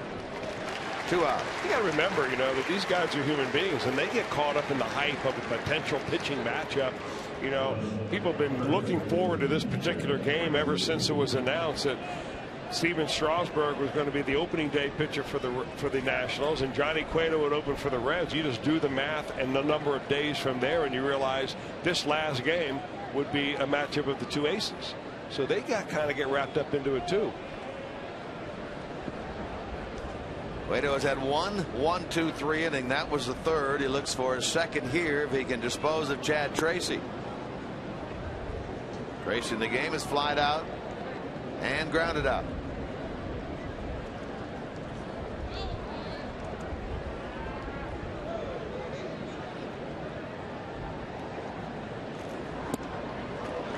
And I want to say hi to my gimpy leg sister up in Reynoldsburg, Ohio, Barb Populus, who broke her ankle earlier in the winter. She's been laid up watching NCAA basketball now that with nothing but the finals remain. She's, I think, ready to get back to work. So, Barb, I'm glad you recovered and feeling good. And too bad your Ohio State Buckeyes didn't go a little deeper. I had them in the pool. Gimpy leg. You had one of those boots on, I guess. Oh yeah, she had the full cast and then a boot, and of course her husband Paul, I mean, waiting on her hand and foot. She had a little bell next to the bed, you know, to ring it. I'm sure she appreciated that. You have to do what you have to do, right? Got him. Made him look bad. Nice inning for Johnny Cueto. He got strikeout number 5, and the Nationals go in order in the top of the 5th.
coming up later on in this broadcast, our Miller Time moment of the game. Maybe Jay Bruce will supply it right here as it leads off against Strasburg.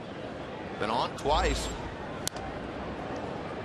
2-run double in the first, reached on an error by the first baseman Tracy, and that weak ground ball in the third.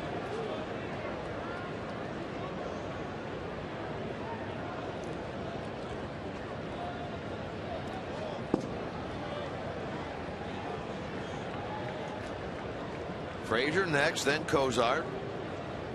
5, 6, 7 in the Reds batting order here in the bottom of 5.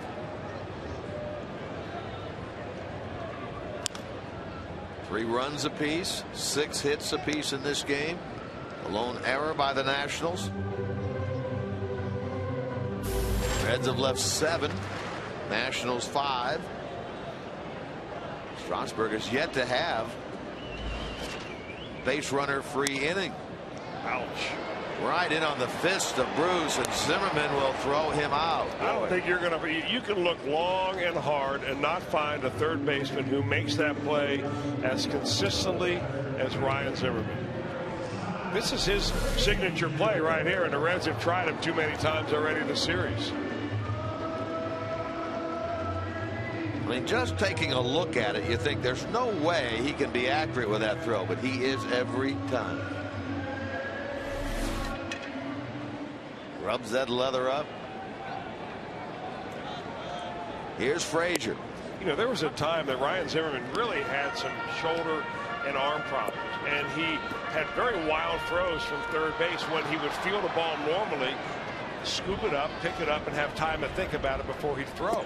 In fact, he got a little phobia about it, so he began to field ground balls on the run so that he wouldn't have time to think, set his feet, and he'd throw on the run like that. Now that he's had his shoulder operated on, cleaned out a little bit, not nearly the pain there that he used to have, his normal throwing motion is much better, but he still has that scoop throw to first base that we've seen a lot of times already in the series.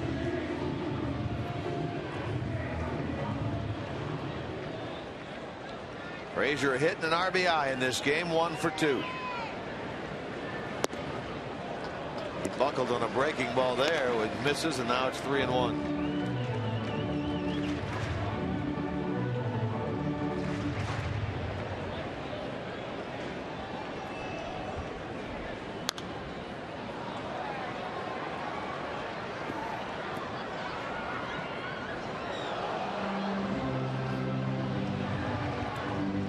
Talked about it on Friday. The Reds were done so early last year with this Nationals team, and that will be the case again this year. They will be finished with the Nationals in the regular season April 28th. There's ball 4. 3 weeks from today. Let's go back to that AT&T trivia question now and look at the question and its answer. Youngest player in Major League history to win the Rookie of the Year award. Is it? No, it is not. Dwight Gooden, 1984 with the Mets, Rookie of the Year at 19 years old.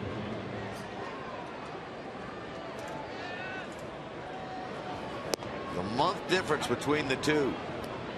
Of course, the connection there between Bryce Harper and Dwight Gooden is the fact that Dwight Gooden was also playing for Davey Johnson when he won that Rookie of the Year award. Very astute.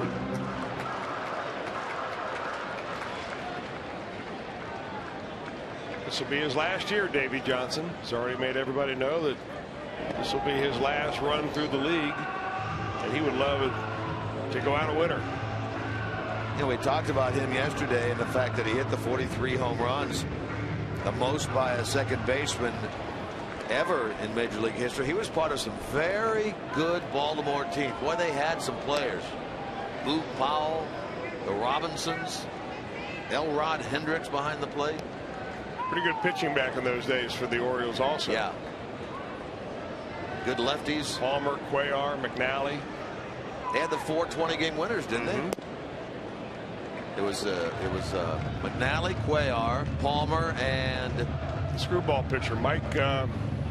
Was it Dobson? Oh, it was Pat Dobson. Pat Dobson. Yeah, there you go. The Dobber.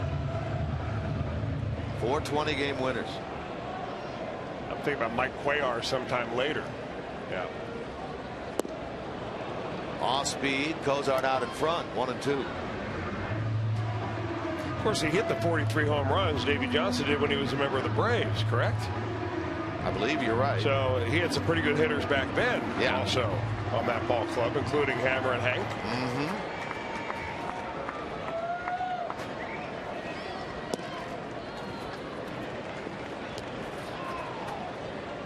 Yeah, that year when he hit the 43 home runs, he was one of 3 Braves players to hit 40. Henry Aaron, Darrell Evans, and Davey Johnson all had 40-plus homers that year.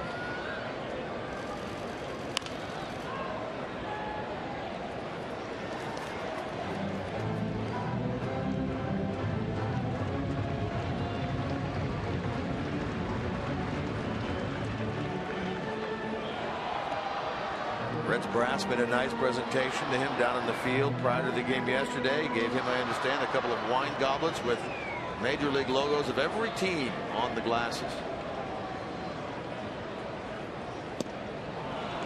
Cozart, a strikeout victim for the second out here in the bottom of the 5th.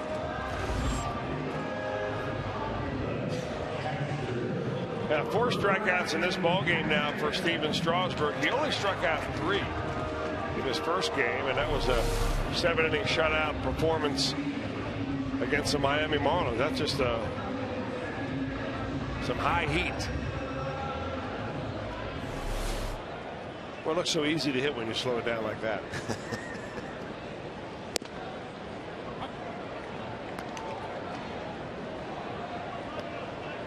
Hannigan now with a runner aboard, 2 out.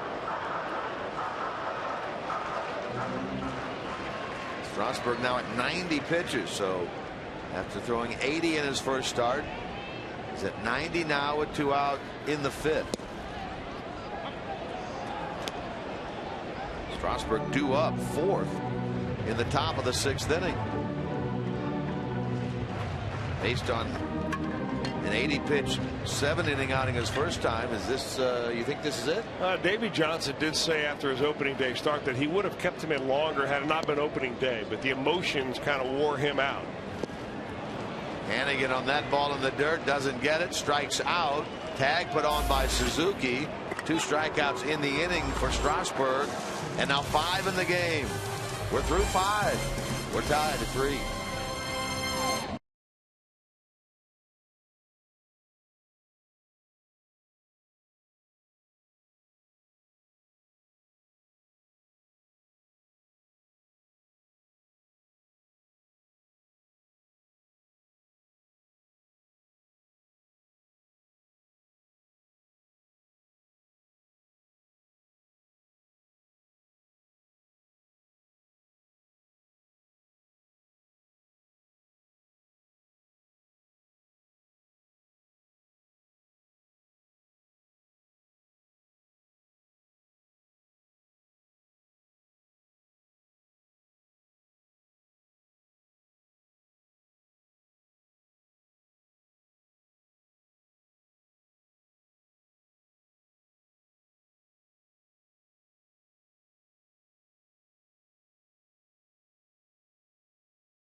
Reds jumped out in front early in the first inning.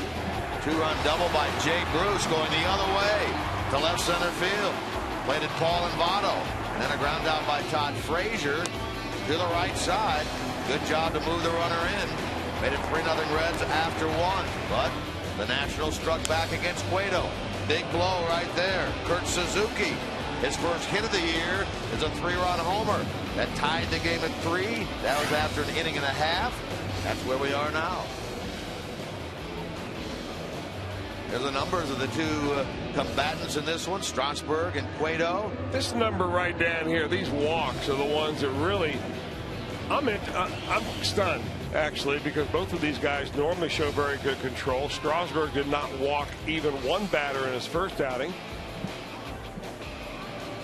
But you just never know how the game's going to go. They both settled down very nicely.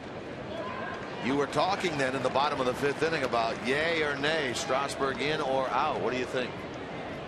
You mean after this inning? Right. I don't see anybody warming up down in their bullpen right now, so maybe Davey Johnson feels like that he's going to go run him on back out there. He should be at about, what, 91, 92 pitches, I think, at the last count. 92. He's due up 4th. I know that both of these managers, given the fact that they played extra innings, they had a big game, especially the Nationals the other night. When they gave up 15, they ran through their whole bullpen. But they would love to have their starters go just as deep as possible. Plus the extra inning game yesterday. Reds ran out of pitching essentially yesterday. Evidently, we know now that Sean Marshall, who has not been available to pitch, evidently up until today, is available to pitch. So the Reds have been going one pitcher short. And it showed. They ran J.J. Hoover out there 4 times in the first 5 games, and he kind of looked worn out yesterday. And Marshall's had that left shoulder fatigue. He did throw a bullpen session on Friday. In the air to left field. Paul chasing on the track. Paul gets there. Little jammed right there. Ian Desmond. When it came off the bat, I thought he maybe got it a little bit better than he did. Xavier Paul stayed with it. Headed toward the 328 mark in the corner. Hauled it in for the first out. Of course, at this ballpark, you say, uh-oh, anytime a ball goes up in the air down one of the lines.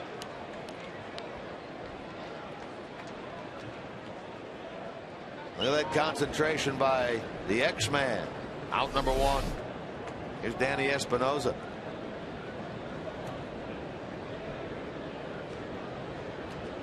Here's another set of 5 in a row now, retired by Johnny Cueto.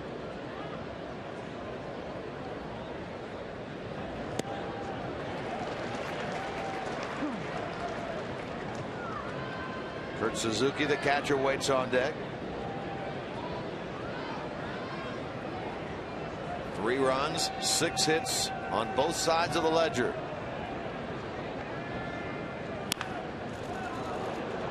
That's a fair ball, according to the first base umpire, Marvin Hudson.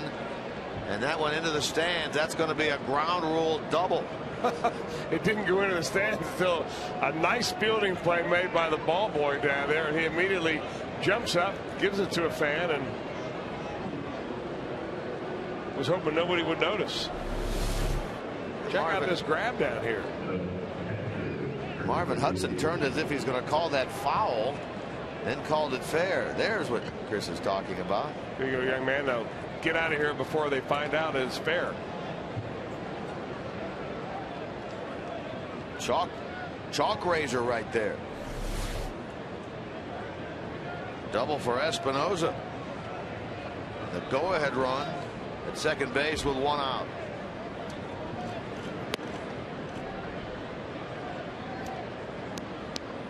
Third double of the year for Danny Espinosa.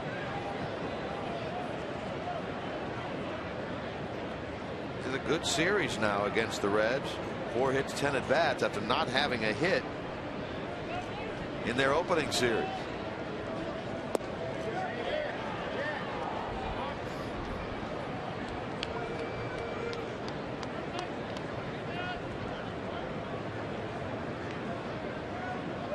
Strasburg is on deck.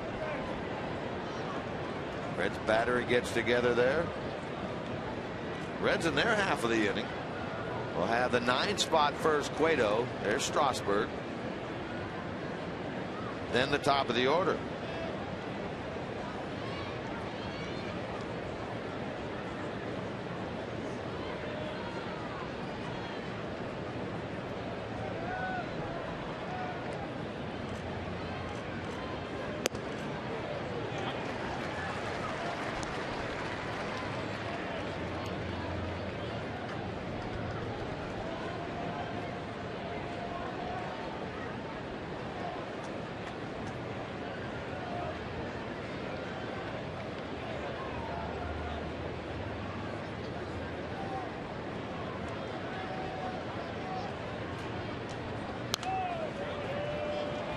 2-2 now to Suzuki. The Cubs and the Braves are battling in that finale of this series, tied 1-1 down in Atlanta. The Upton boys, as Chris was talking about earlier, big day yesterday in their win. Today, Dale Swaim says Carlos Marmol out of the closer's role already for Chicago. The Japanese pitcher, Kyuji Fujikawa, is going to be the new closer. Did I get that right? Off down the left field line, foul. We'll be playing the Cubs not that long from now. Kyuji Fujikawa, the new closer. Yeah.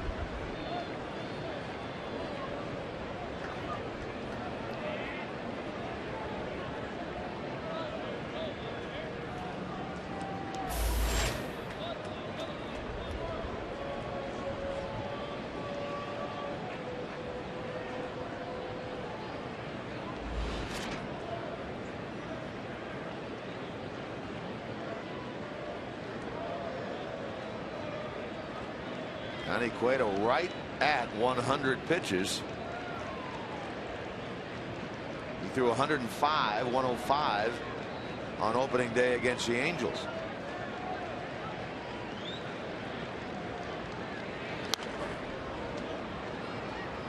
Boy, Suzuki's really being tenacious in there against Johnny Cueto.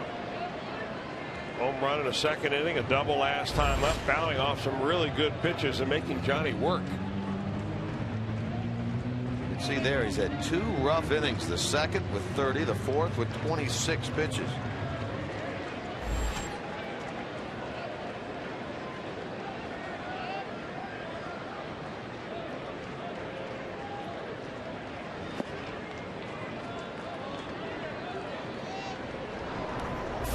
LeCure gets up and starts to throw in the Reds bullpen. Suzuki battled his last time, had that double, elongated at bat. He's had another one here. This will be the 8th pitch from Cueto to Suzuki in this at bat.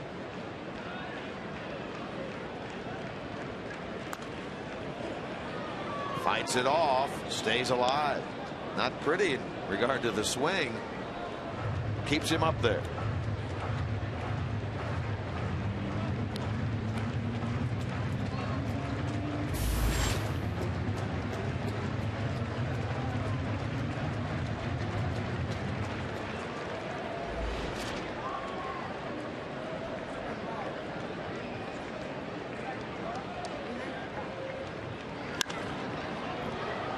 Got him in the air. Here comes Chu for the second out. Well, he wins this battle against Suzuki, who won the battle back in the 4th. Now it's Strasburg with a runner at second and 2 out. I think this tells you a couple of things, that Davey Johnson will not make a pinch hit appearance for Steven Strasburg. Number one, he's got a lot of confidence in Strasburg. Number two, his bullpen is wilted and could use an extra few innings off. And I guess number three, if you want to go that far, is that Strasburg, as you said earlier, Jim, and it's correct, that he's not an easy out. I mean, not an everyday hitter, but for a pitcher, he's a tough guy at the plate. In this game, he's grounded out and struck out, and Cueto gets a swing and a miss to start this one. Johnny now is at 105, so he's equaled his pitch count from opening day. That was through 7. Here he's trying to get through 6.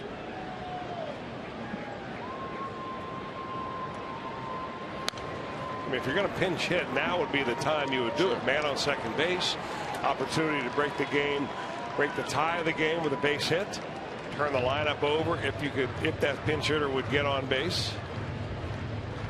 That's what it looks like Dusty Baker has in mind, with Cueto over 100 pitches now, and LeCure throwing in the pen, and the pitcher spot due up first in the bottom of this inning.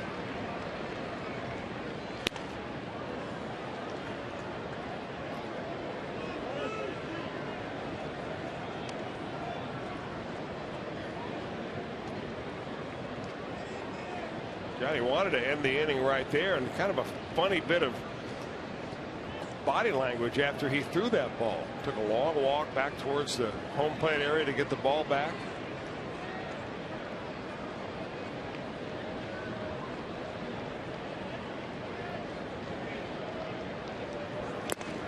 He gets Strasburg. He chased the fastball shoulder high, didn't get it. Strikeout number 6 for the right-hander, number 47. Middle of the 6th. We're still even.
Looking for veterans in your community. 30 veterans, one to represent each major league club, will be recognized at the 2013 All-Star Game, July the 16th, here on Fox.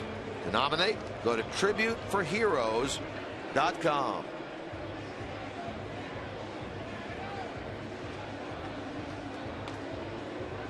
Johnny Cueto finished now for this game. 106 pitches for Cueto.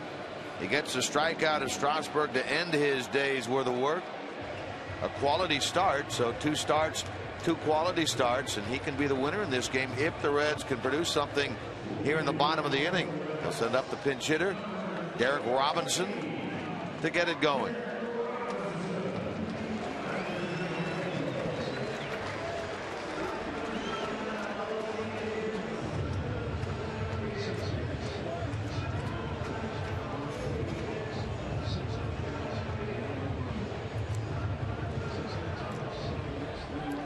Derek Robinson will pinch hit to lead things off. Switch hitter bats from the left side.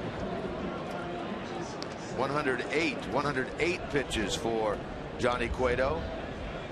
Robinson is 0 for 2, so he's still looking for his first big league hit. Longtime Kansas City farmhand gets it right there. Derek Robinson, is he going to show his speed and go for 2? He will not, as Harper comes up cleanly with that ball. Congratulations, Derek Robinson, 25 years old. First big league hit, and he gets a standing O from the crowd. Nice going, Derek. And I think his mom and dad are here to watch this series. What a nice young man he is. I love that stroke right there, too. He fake bunted at the first pitch, and then he just slapped that ball right by the in-drawn third baseman Ryan Zimmerman for a first major league hit. Hope you have many, many more. Indeed, he was able to reach base his first at bat on Friday night, but not via a base hit. Remember, he reached on an error, and now he gets the base hit.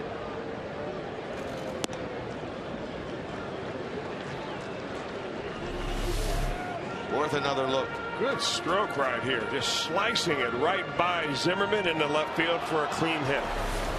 You know, one thing that Dusty Baker really liked about Robinson is his speed. He's called him just 1 tick slower than Billy Hamilton. That puts him in elite company there. We talked about it in the spring. 4 consecutive years he led his league in the minor league in stolen bases. Twice in A ball in 08 and 09, and twice in Double A in 10 and 11. He definitely adds a different dimension to this ball club. I mentioned earlier Sam LeCure is up and throwing. Between half innings, the announcement was made that Sean Marshall was also up and throwing. So if Marshall gets in, it'll be his 13th debut.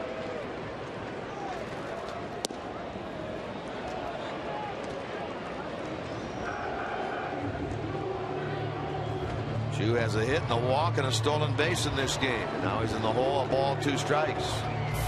Here's the big lefty. Shoulder fatigue has kept him out of action thus far this season, but he was not on the DL. Robinson's going. Chu hits it to center. Robinson will turn the corner. On his way to third and in there with a head-first slide. Boy, Shin-Soo Choo has been nothing short of amazing in this first homestand of the year.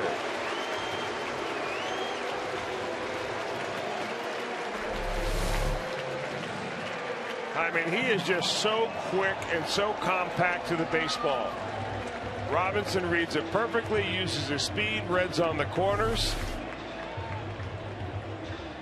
for the middle of the lineup.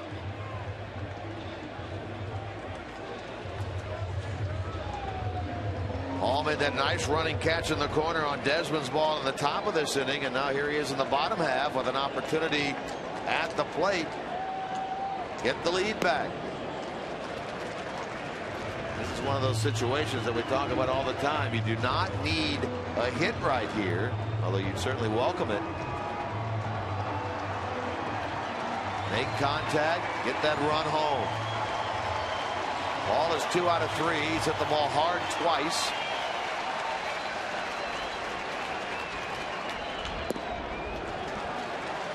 Now he's ahead 2-0.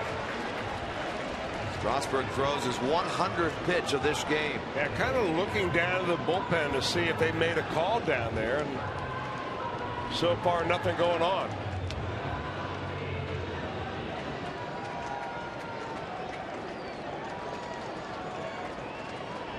Votto waits next. Hard to the second baseman. They'll come home. Safe at the plate. That was not a force play. Maybe not the best decision right there by Danny Espinosa. The throw is to the right side of the dish.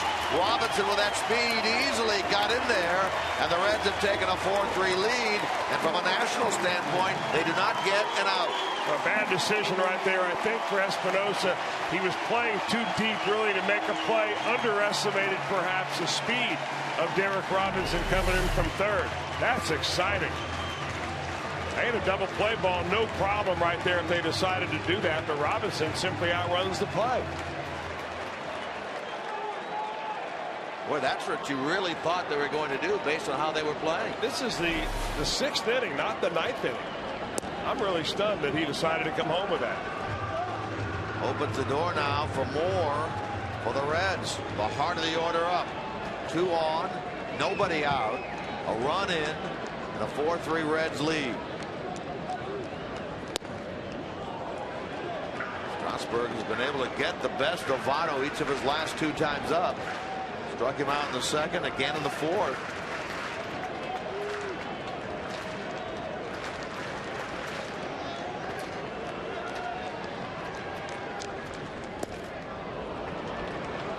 Now Joey's in the hole 1-2, and boy, he did not like that. He's made some pretty good pitches to Joey Votto. Votto now trying to regroup and collect himself in here. Has not looked all that good against Strasburg since that first inning walk.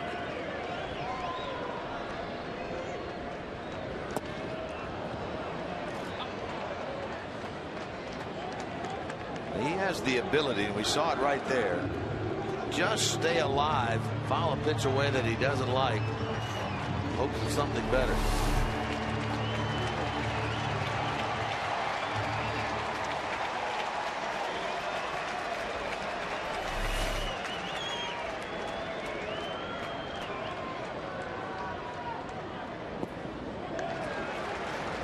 Back-to-back change-ups. You can tell with that Exmo, and an Exmo brought to you this time by Munchin Furniture, whether it was a curveball or a changeup just by the spin on it. Strasburg's changeup has kind of a screwball spin. Last 2 pitches have been changeups.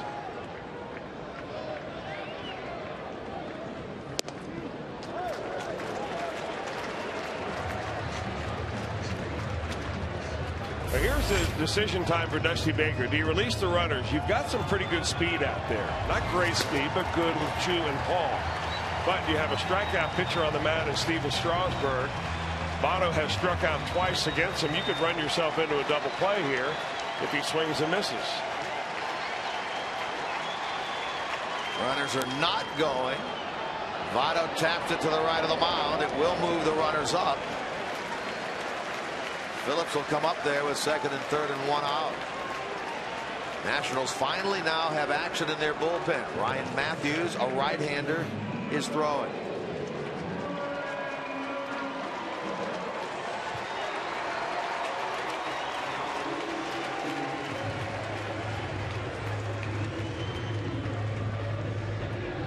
Strasburg now at 108 pitches. Last year, twice 110 pitches, a season high, a career high, his rookie year of 119.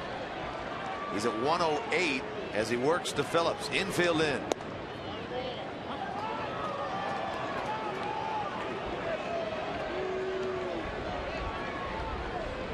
Brandon 1 for 3.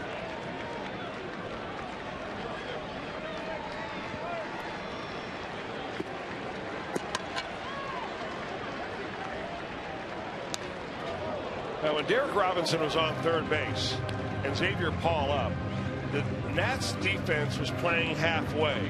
So they had made the decision earlier, that is Chris Spire and Derek Robinson, if the ball's on the ground, you're going on contact.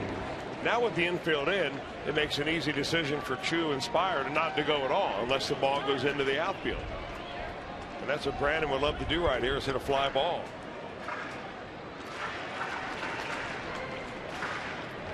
We have seen only 2 fly balls in the outfield all day long. 3 off of Strasburg. Started to go. No, says Marvin Hudson. 1 and 2.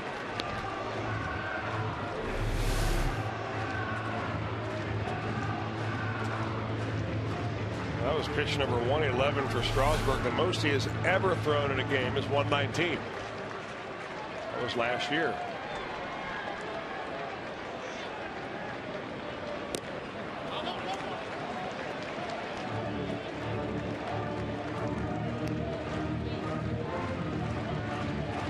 Davey Johnson looking on from the third base dugout. Watching his ace, Steven Strasburg, get into an area where he has rarely been. That is above 110 pitches.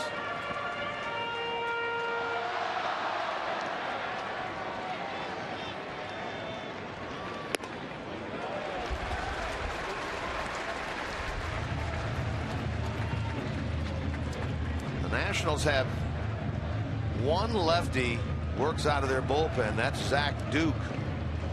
He did not work yesterday. Worked 2 2/3 on Friday. I mentioned earlier it was Ryan Matthews, the right-hander, up and throwing. After going 2 2/3 Friday, would Duke be ready today? One day? Yes. I guess it all depend too on how many pitches he threw or how he feels. Yeah, and he did allow. Usually you find that out at the beginning of the day. Brian Price will check in with Dusty and say who's available and who's not. Phillips, a base hit into left. Chu will score. Paul is held at third. Brandon's got himself in the hole, 0-2, but he comes back with a big RBI single right there and a 2-run Reds lead. You know, look at the replay, yes, and also the body language of Steven Strasburg. That's a high slider right there, right before that pitch. Kirk Suzuki, the catcher, went out to talk to Strasburg, and I think he talked him in to throwing that slider. He hung the slider, and as soon as that ball went into the outfield, he looked in at his catcher, and he was a little bit on the exasperated side, and he's been knocked out of the box. No way he's going to win the ball game. Down by 2. And the Reds have taken control of this game. They led early 3-0. They were tied at 3 and now at 2 in the bottom of the 6th. The Reds have taken a 5-3 lead. And our Skyline Chili call to the bullpen for the Nationals brings in the right-hander, Ryan Matthews.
Big matchup later today with the Minnesota Wild.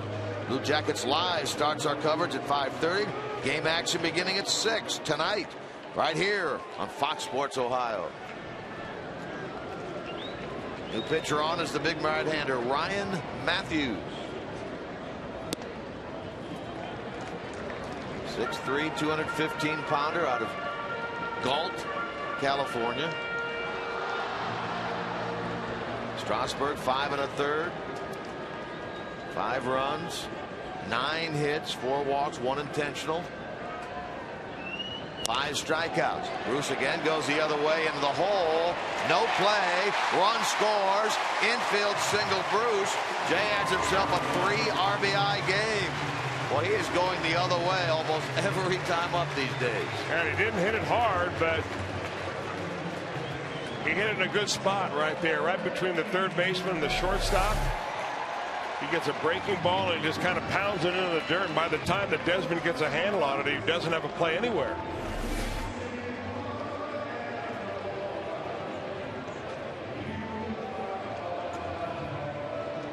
Hall scores the 3rd run of the inning. The Reds have now doubled up the Nationals, leading this game 6-3. 7th man to bat in the frame is Frazier. Matthews delivers low for a ball.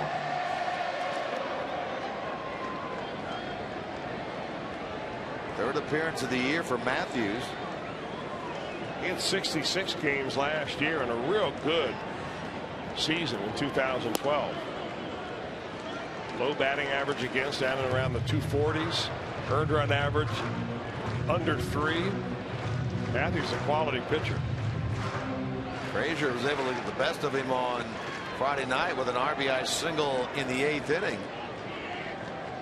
That's against him here in the 6th.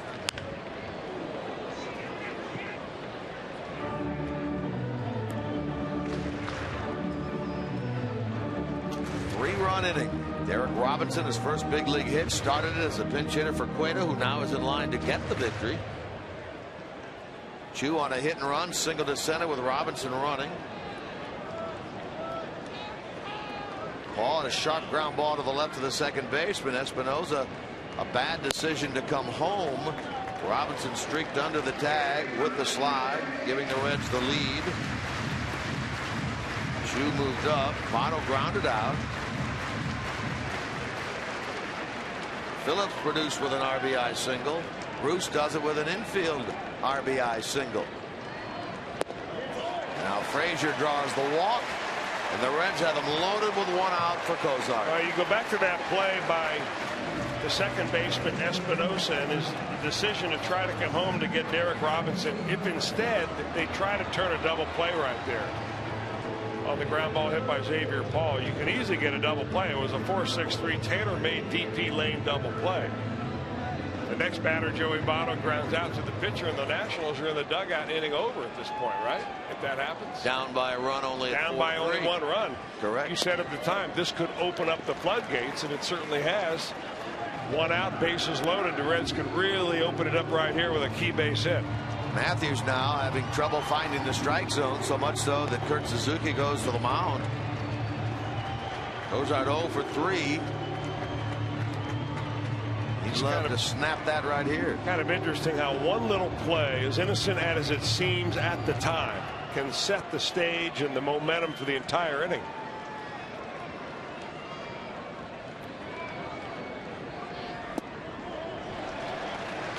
Zach takes it low, and now it's 2-0.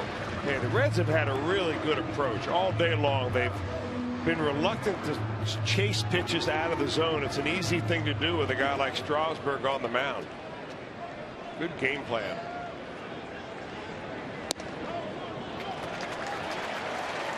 Now Matthews, one errant one away from walking in a run. How many are you taking here?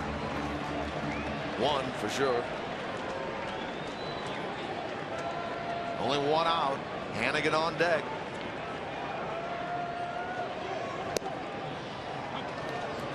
Three and one.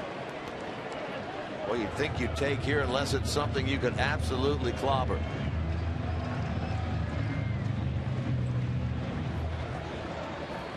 Runners lead at every base with one out. The third, they'll come home and get a force out. There's Zimmerman again with that almost submarine throw on the run, as you were talking about earlier. 2 out. 5-2 on Phillips at the plate.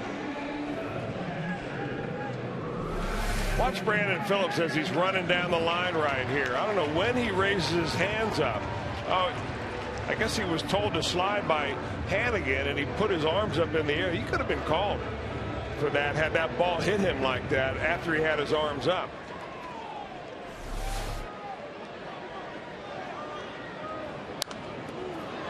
Now it's Hannigan with the bases loaded and 2 outs. So another opportunity for the Reds here, another base hit. Yeah, this has been a big inning, but it could be a monster inning if he could come up with something right here. Hannigan is fanned twice. In the middle of that, drew an intentional walk in the third to allow the Nationals to face Cueto. It worked out for them then. Now Hannigan in the hole, 2 strikes.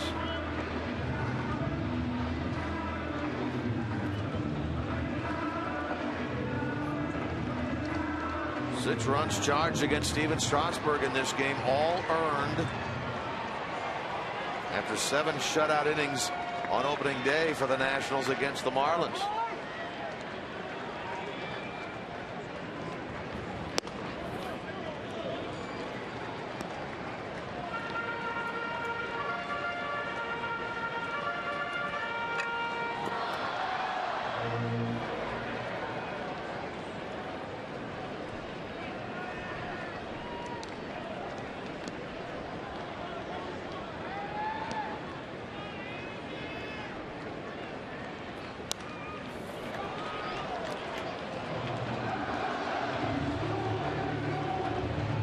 The key combatants in this game, Strasburg and Cueto, both now out of the game. Johnny gets the best of the 2.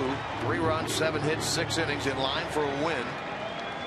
Strasburg, 6 runs, 9 hits, 5 1/3, in line for the loss. Espinosa will throw out Hannigan. Inning is over. Reds lead 3. They've stranded 11, but they get 3 in the bottom of the 6th, and now on a 6-3 lead.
on the Miami Marlins Sunday, April the 21st, just 2 weeks from today. Make sure you take advantage of the first Reds 4 for $48 ticket offer, plus the first 8,000 kids 14 and younger get a Reds sports band thanks to Tire Discounters. For tickets to see the Reds and the Marlins on April the 21st, that's a Sunday, you can call 513-381-REDS. You can visit select Kroger locations or go to reds.com/tickets.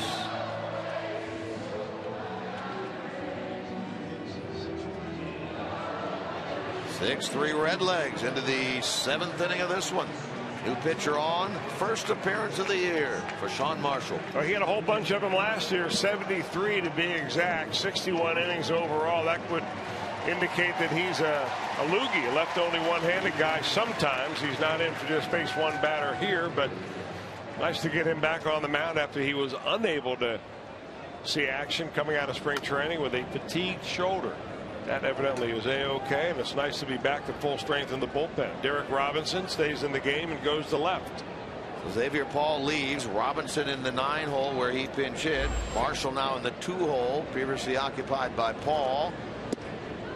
Here's Sean Marshall. More appearances over the last 2 years than any pitcher in the major leagues. My math on the run tells me 151 over 2 years. Now, his main pitch or pitches are a variation of curveballs for Marshall, and that's one of the reasons why he's been so effective against lefties. Left-handers hit about 100 points less than do right-handers, 173 to be exact. Bernard Span 1 for 1 with 2 walks. Here's the hook. Been since the 22nd of March. Over 2 weeks since Marshall last threw in a game. That was in spring training against the Dodgers.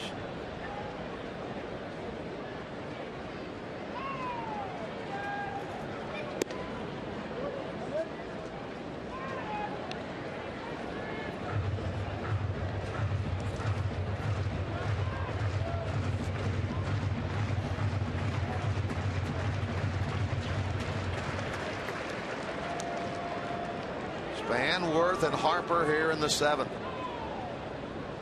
Reds owned a 3-run lead early. They own a 3-run lead now.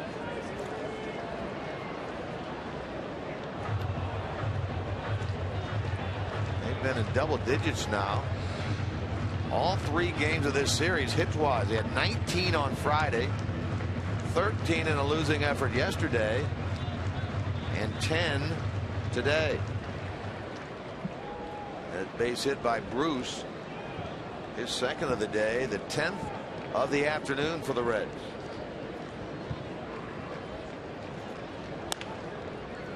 By the mound to Cozart, and Span is retired for the first time here today. 6-3, 1 out.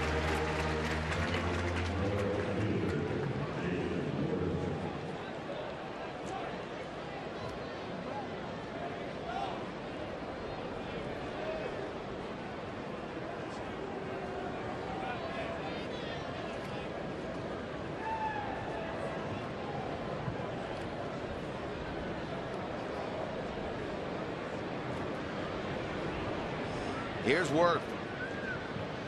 He has a hit and 3 at bats. He struck out his last time.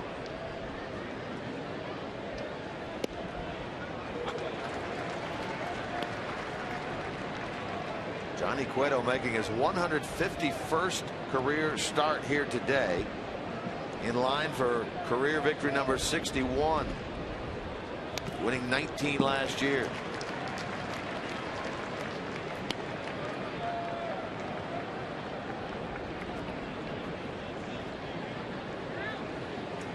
But now that Sean Marshall's back and throwing the ball on the mound in real games, he completes the bullpen, makes it a full strength, and of course that Reds bullpen is one of the things that Dusty Baker hangs his hat on as being the best in the National League.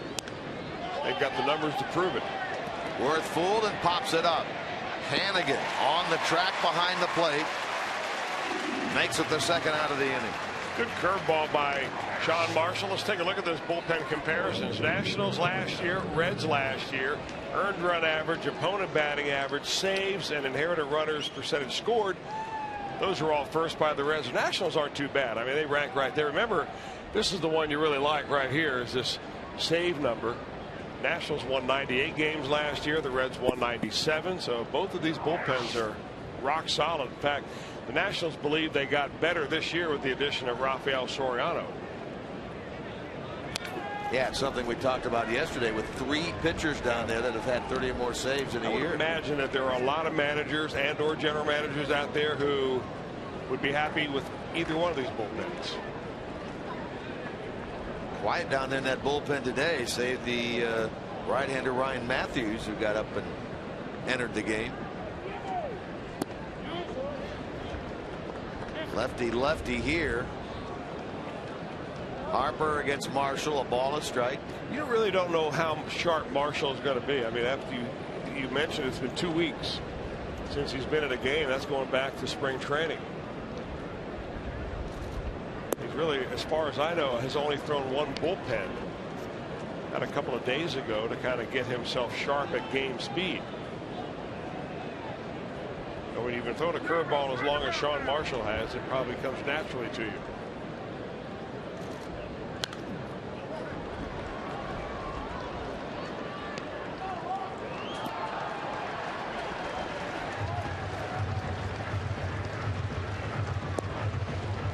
Marshall very tough against left-handers. Chris talked about it earlier. Career-wise, Harper against lefties, 243 versus 289 against right-handers. And he's out in front of that off-speed pitch, strikes out, and a 1-2-3-7 for Sean Marshall here in the top of the 7th inning.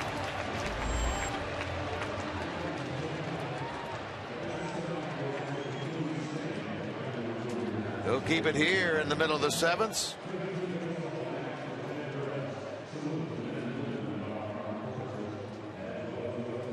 Do it.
The 15th, they take on the Philadelphia Phillies in a 3-game series presented by Oreo Cookies. Call 513-381-REDS. Visit select Kroger locations or reds.com/tickets today to catch all the baseball action. Reds, Phillies, beginning Monday, April the 15th, and again presented by Oreo. Upcoming next for the Reds, trip to St. Louis to take on the St. Louis Cardinals. 3-game get-together begins tomorrow. 3:30 with Reds Live. 4:15 first game. That's Latos against Jaime Garcia. Tuesday night, 8:15 game. 7:30 Reds Live. Bronson Arroyo against Lance Lynn. And then the wrap-up Wednesday.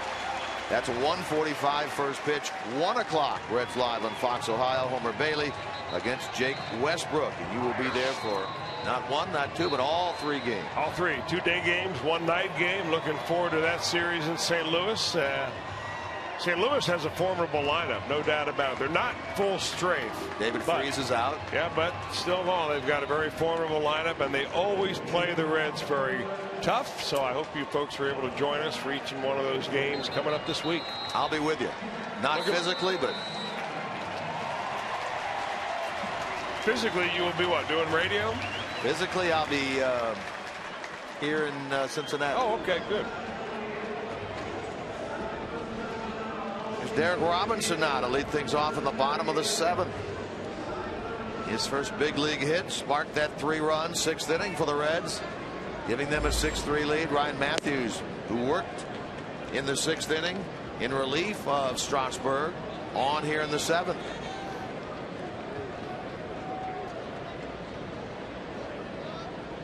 Zimmerman in anticipation of a potential bunt from this speedster Robinson.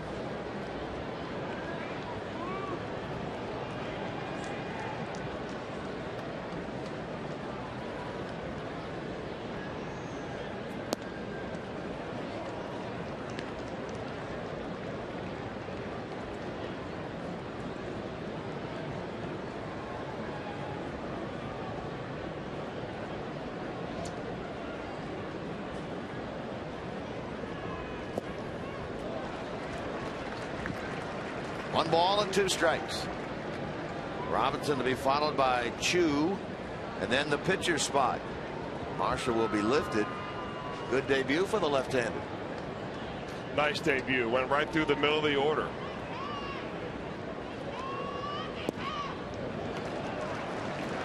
Now Robinson will get a look at a 3-2 pitch from this right-hander Ryan Matthews.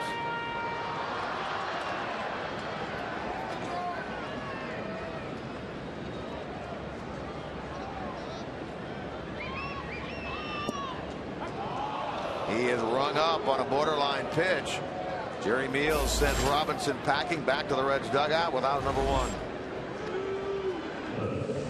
Little front door fastball right there by Ryan Matthews. Had some sink on it, and our box tracks shows it to be right on the edge of the plate. Here's Chu. Jack Hanahan has emerged into the new Reds on deck circle. He'll bat for Marshall. Jonathan Broxton is up and throwing in the bullpen. Busy man today. Shin-Soo Choo. Single in the 2nd. Walk, stole a base in the 4th. Singled in the 6th. Came around to score on the base hit by Phillips. Been right in the middle of everything, really, in almost every game the Reds have played. Yeah, I mean, on base 3 times today, on base 3 times yesterday. It seems like every time you turn around, he's either on base or in the process of getting on base. How about he's been on base 17 times in 30 times up this year. Now the Reds were looking for somebody at the top of the order to get on base, and they may have found their man. And I haven't heard one person yet talk about defense. Not now, really not in spring training. No. Guy's a ball player. Just like this young man we have right here between us. He's a ball player. He's got his glove in hand, ready in case a foul ball comes up here to protect you. Big Matt, you ready with that glove? You ready with that glove just in case? Okay.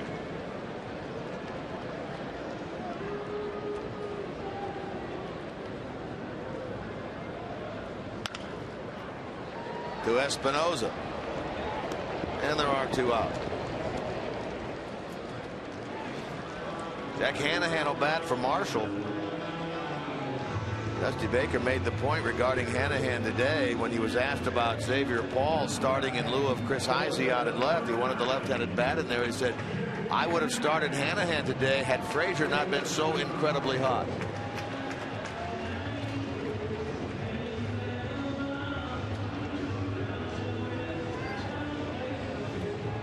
So here's Hanahan in the 7th, pinch hitting for Marshall, who goes 1 inning with 1 strikeout, retired the side in order.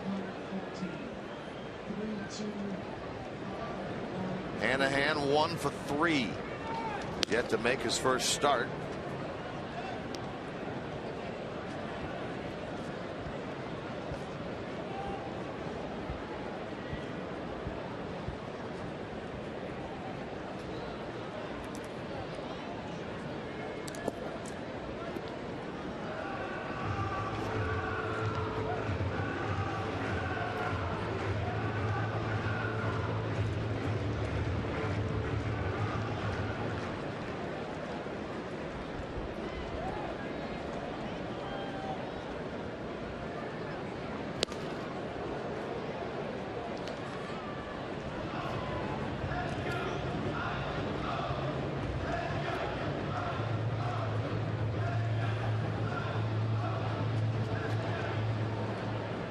Reds have not gone down in order yet in this game. Matthews trying to do it for the first time here in the 7th.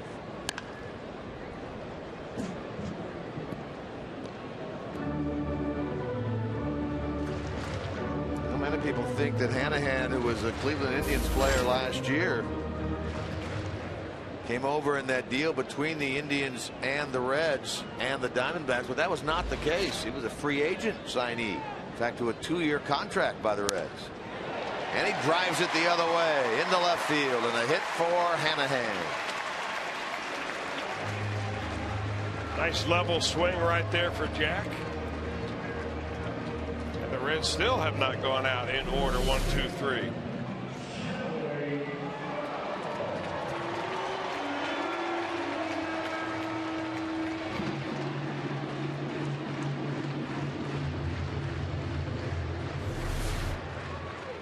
It's interesting the makeup of the bench this year, depending on who you call on the bench, of Xavier Paul and Derek Robinson and Hanahan, all of whom can bat left-handed coming off the bench.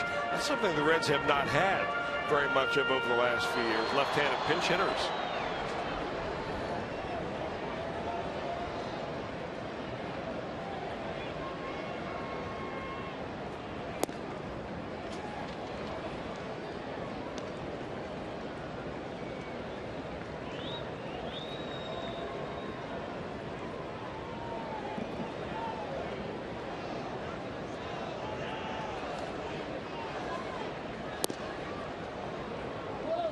Votto in this game hitless in 3. Walked and scored in the first, so he has been on base.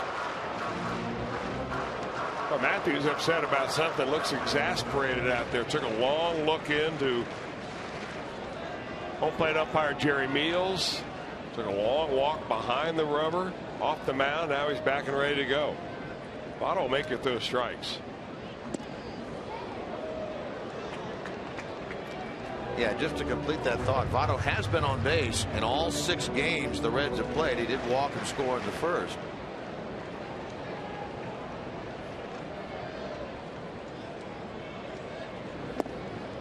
And he walks here. So a little 2-out rally for the Reds. A hit by Hanahan, a walk to Votto. Phillips will get another chance. That's 6 walks by Nationals pitching. That's the one area that the Reds pitching has really excelled in over the last few years, is the few number of walks that they give up. No defense for that. There's Steve McCatty. He's the Nationals pitching coach. When the Nationals go home, they go home right after today. They get a day off. Then they play the Chicago White Sox in D.C. 3 games and then host the Atlanta Braves.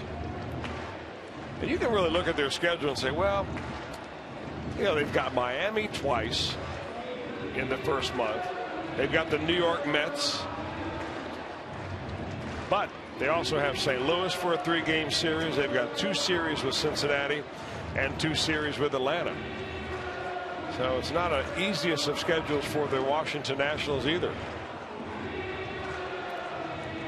Nationals League play this year. The Nationals will play the Eastern Division, American League East. Some of them anyway. They'll play Baltimore. That's one of their natural rivals. They'll play the Central, excuse me. They got the White Sox, Detroit Tigers, and the Minnesota Twins. One thing that has straightened itself out this year, with each of the 6 divisions having 5 teams, you play the teams within your division 19 times each. So everybody plays virtually half their schedule against the teams within their own division.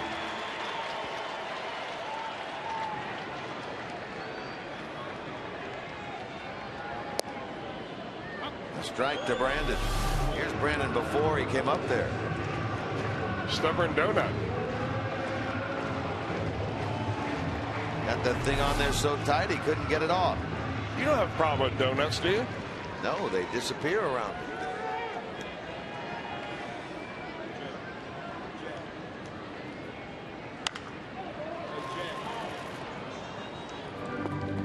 Phillips in the hole, 2 strikes.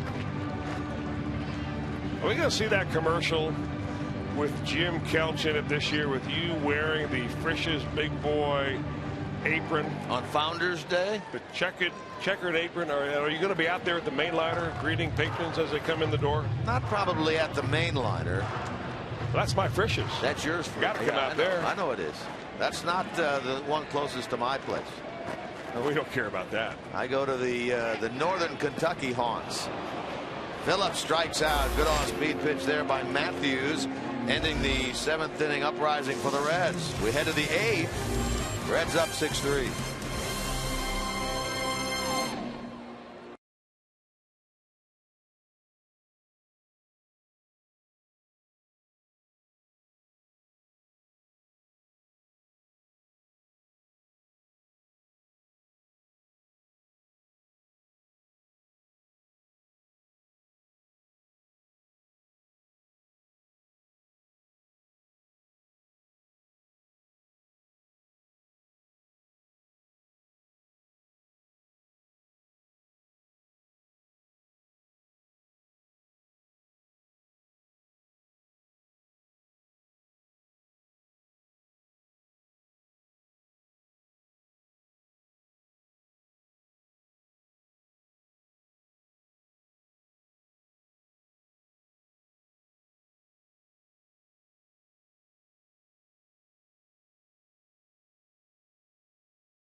...2013 this season, and you need to get on board.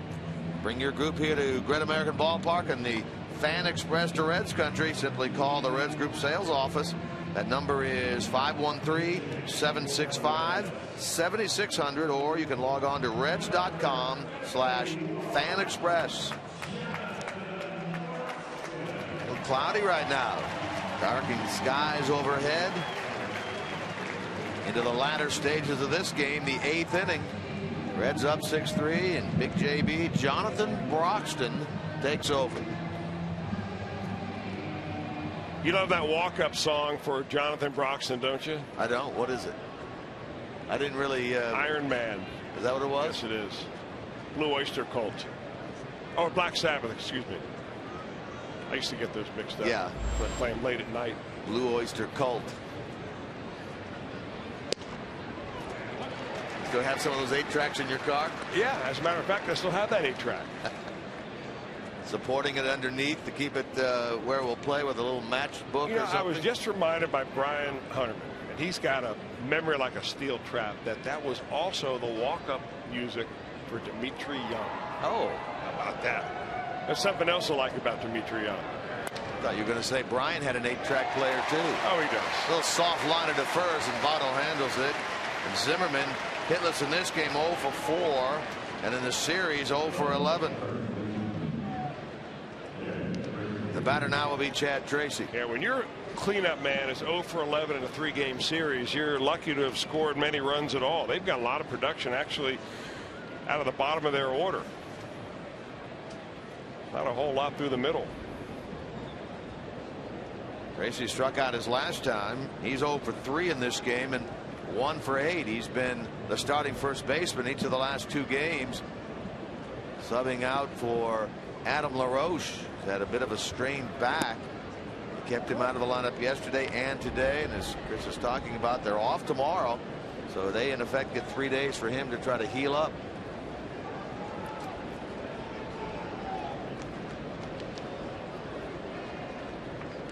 Reds lead 6-3 here in the top of the 8th.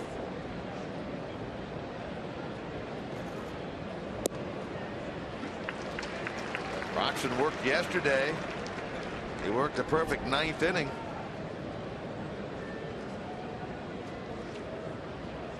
He worked on Wednesday, and he worked on opening day. So this is appearance number 4.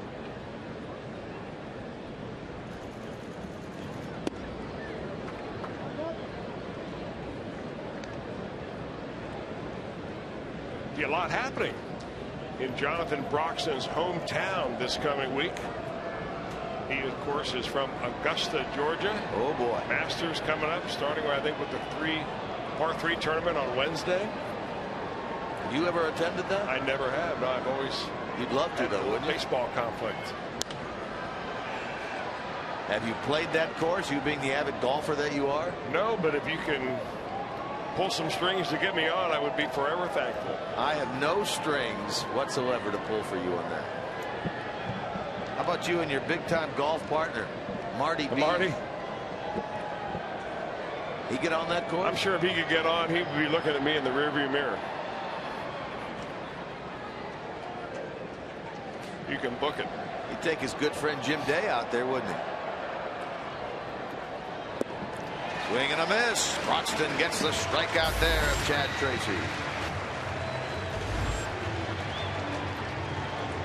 Now this is really what you love to see if you're Walt Jocketty or Dusty Baker. A shutdown bullpen. You turn your game over to the bullpen after the 6th inning. You've got a little bit of a lead. The Reds have a 3-run cushion. 1, 2, 3 from Marshall. First 2 retired by Broxton. If needed, Aroldis Chapman in the bullpen for the 9th. Reds pen came into this game through 14 innings with a 1.88 ERA. 5 up, 5 down so far. Big cut there by Desmond and a miss. Reds in their 8th. We'll have Bruce, Frazier, and Cozart. That's 5, 6, 7 in the batting order.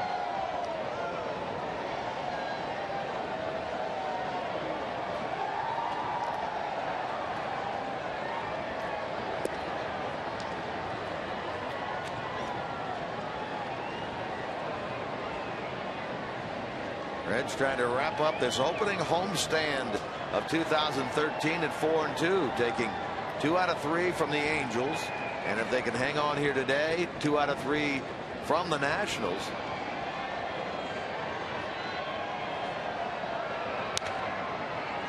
In the air and into right. And a 1-2-3-8 for Jonathan Broxton. Bottom of the 8th upcoming. 6-3 Cincinnati.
All the way back to the first inning. Bruce against Strasburg, slicing that ball the other way into left center, driving home Votto, driving home Phillips right behind him.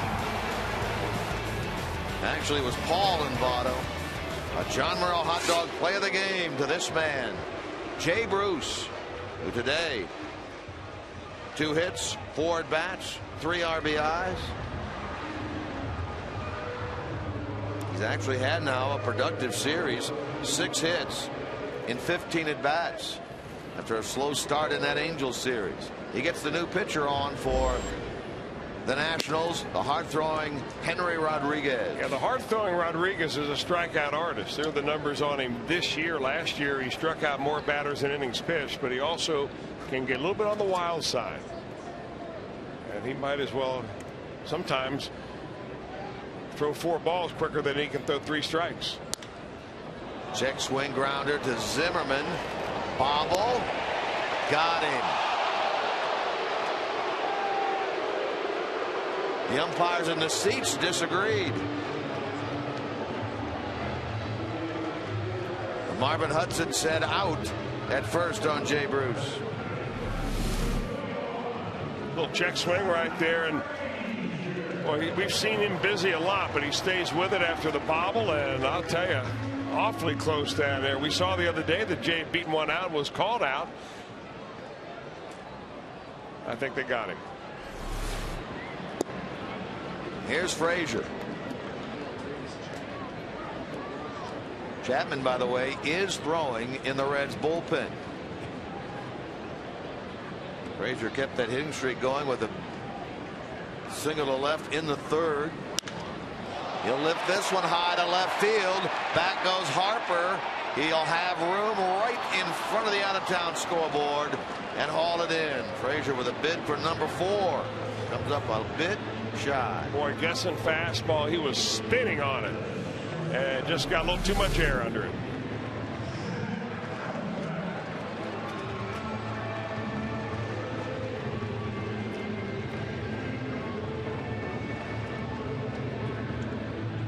Two out for Cozart.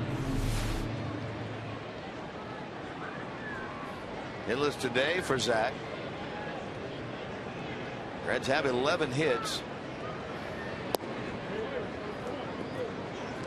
Close to the 3-run lead. This is a save situation. Chapman appears to be ready now in the Reds bullpen.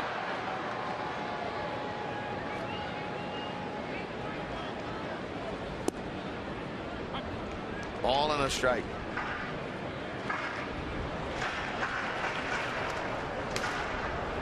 Chapman's the lefty, of course. That's Alfredo Simon, the right-hander.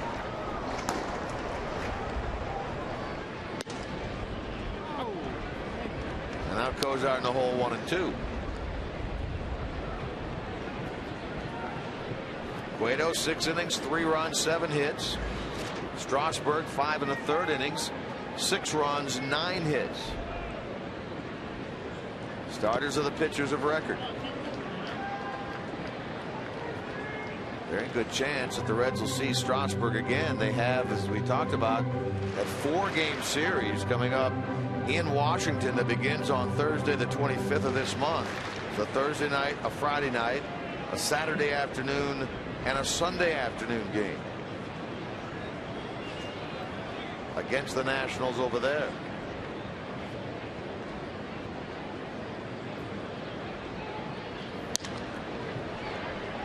Espinosa, inning over. So the Reds go in order for the first time here today. Now, upcoming, the top of the 9th, going in. Reds lead 6-3.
Yes, indeed. It's Chapman time in the top of the 9th inning. Reds leading 6-3. Chapman has a save this year. He'll be going for number 2 here this afternoon.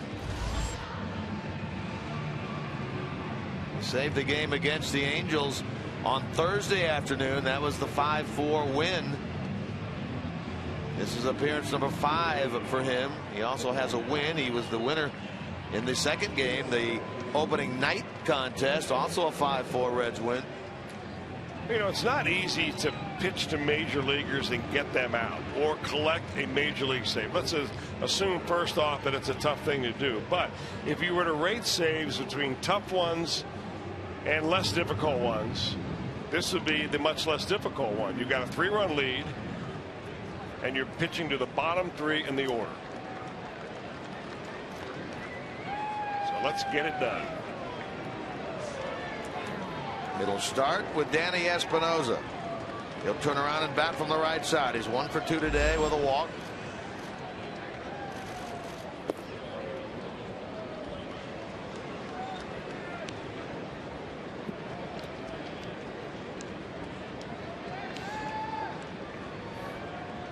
He'll be followed by the catcher Suzuki, and then the pitcher's spot.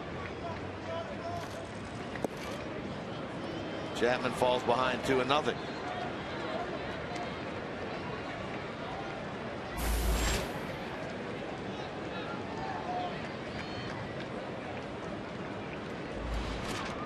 (6-3) Reds, top of the 9th.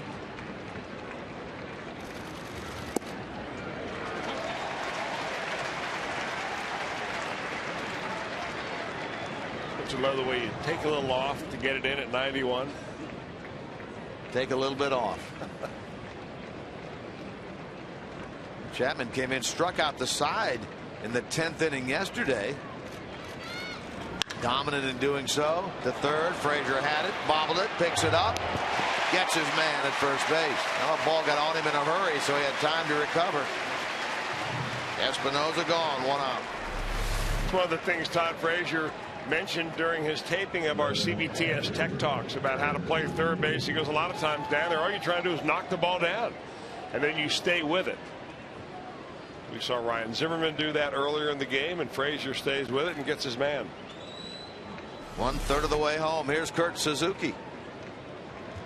He's had a productive afternoon, a 3-run homer and a double in his 3 at-bats. Suzuki getting a look here at Chapman for the first time, having been in the American League for years, and then late in the season last year over here after these 2 clubs were finished playing one another. Jim, we didn't get to mention it, but a couple of our old friends were traded for each other yesterday. You're right. Rang from the Dodgers goes to Colorado in exchange for Ramon Hernandez, who goes out to the Dodgers. So we wish both of them luck, and we'll see them later.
two guys in very similar circumstances.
Johnny Cueto, the beneficiary of 3 runs in the bottom of the 6th inning.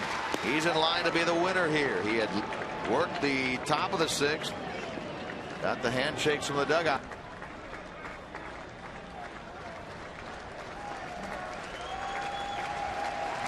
One ball, one strike. Denard's had a good day. Base hit in 2 trips, 2 walks.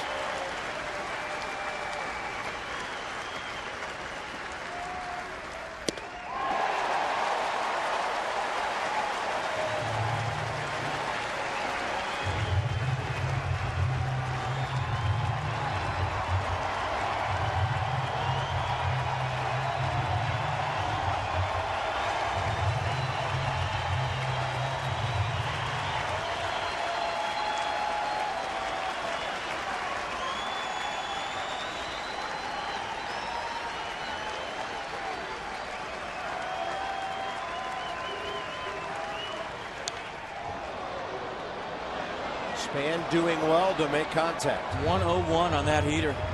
It's crazy.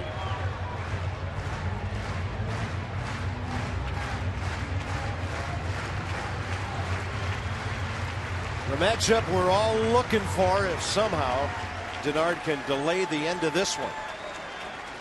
Runner at second, 2 outs.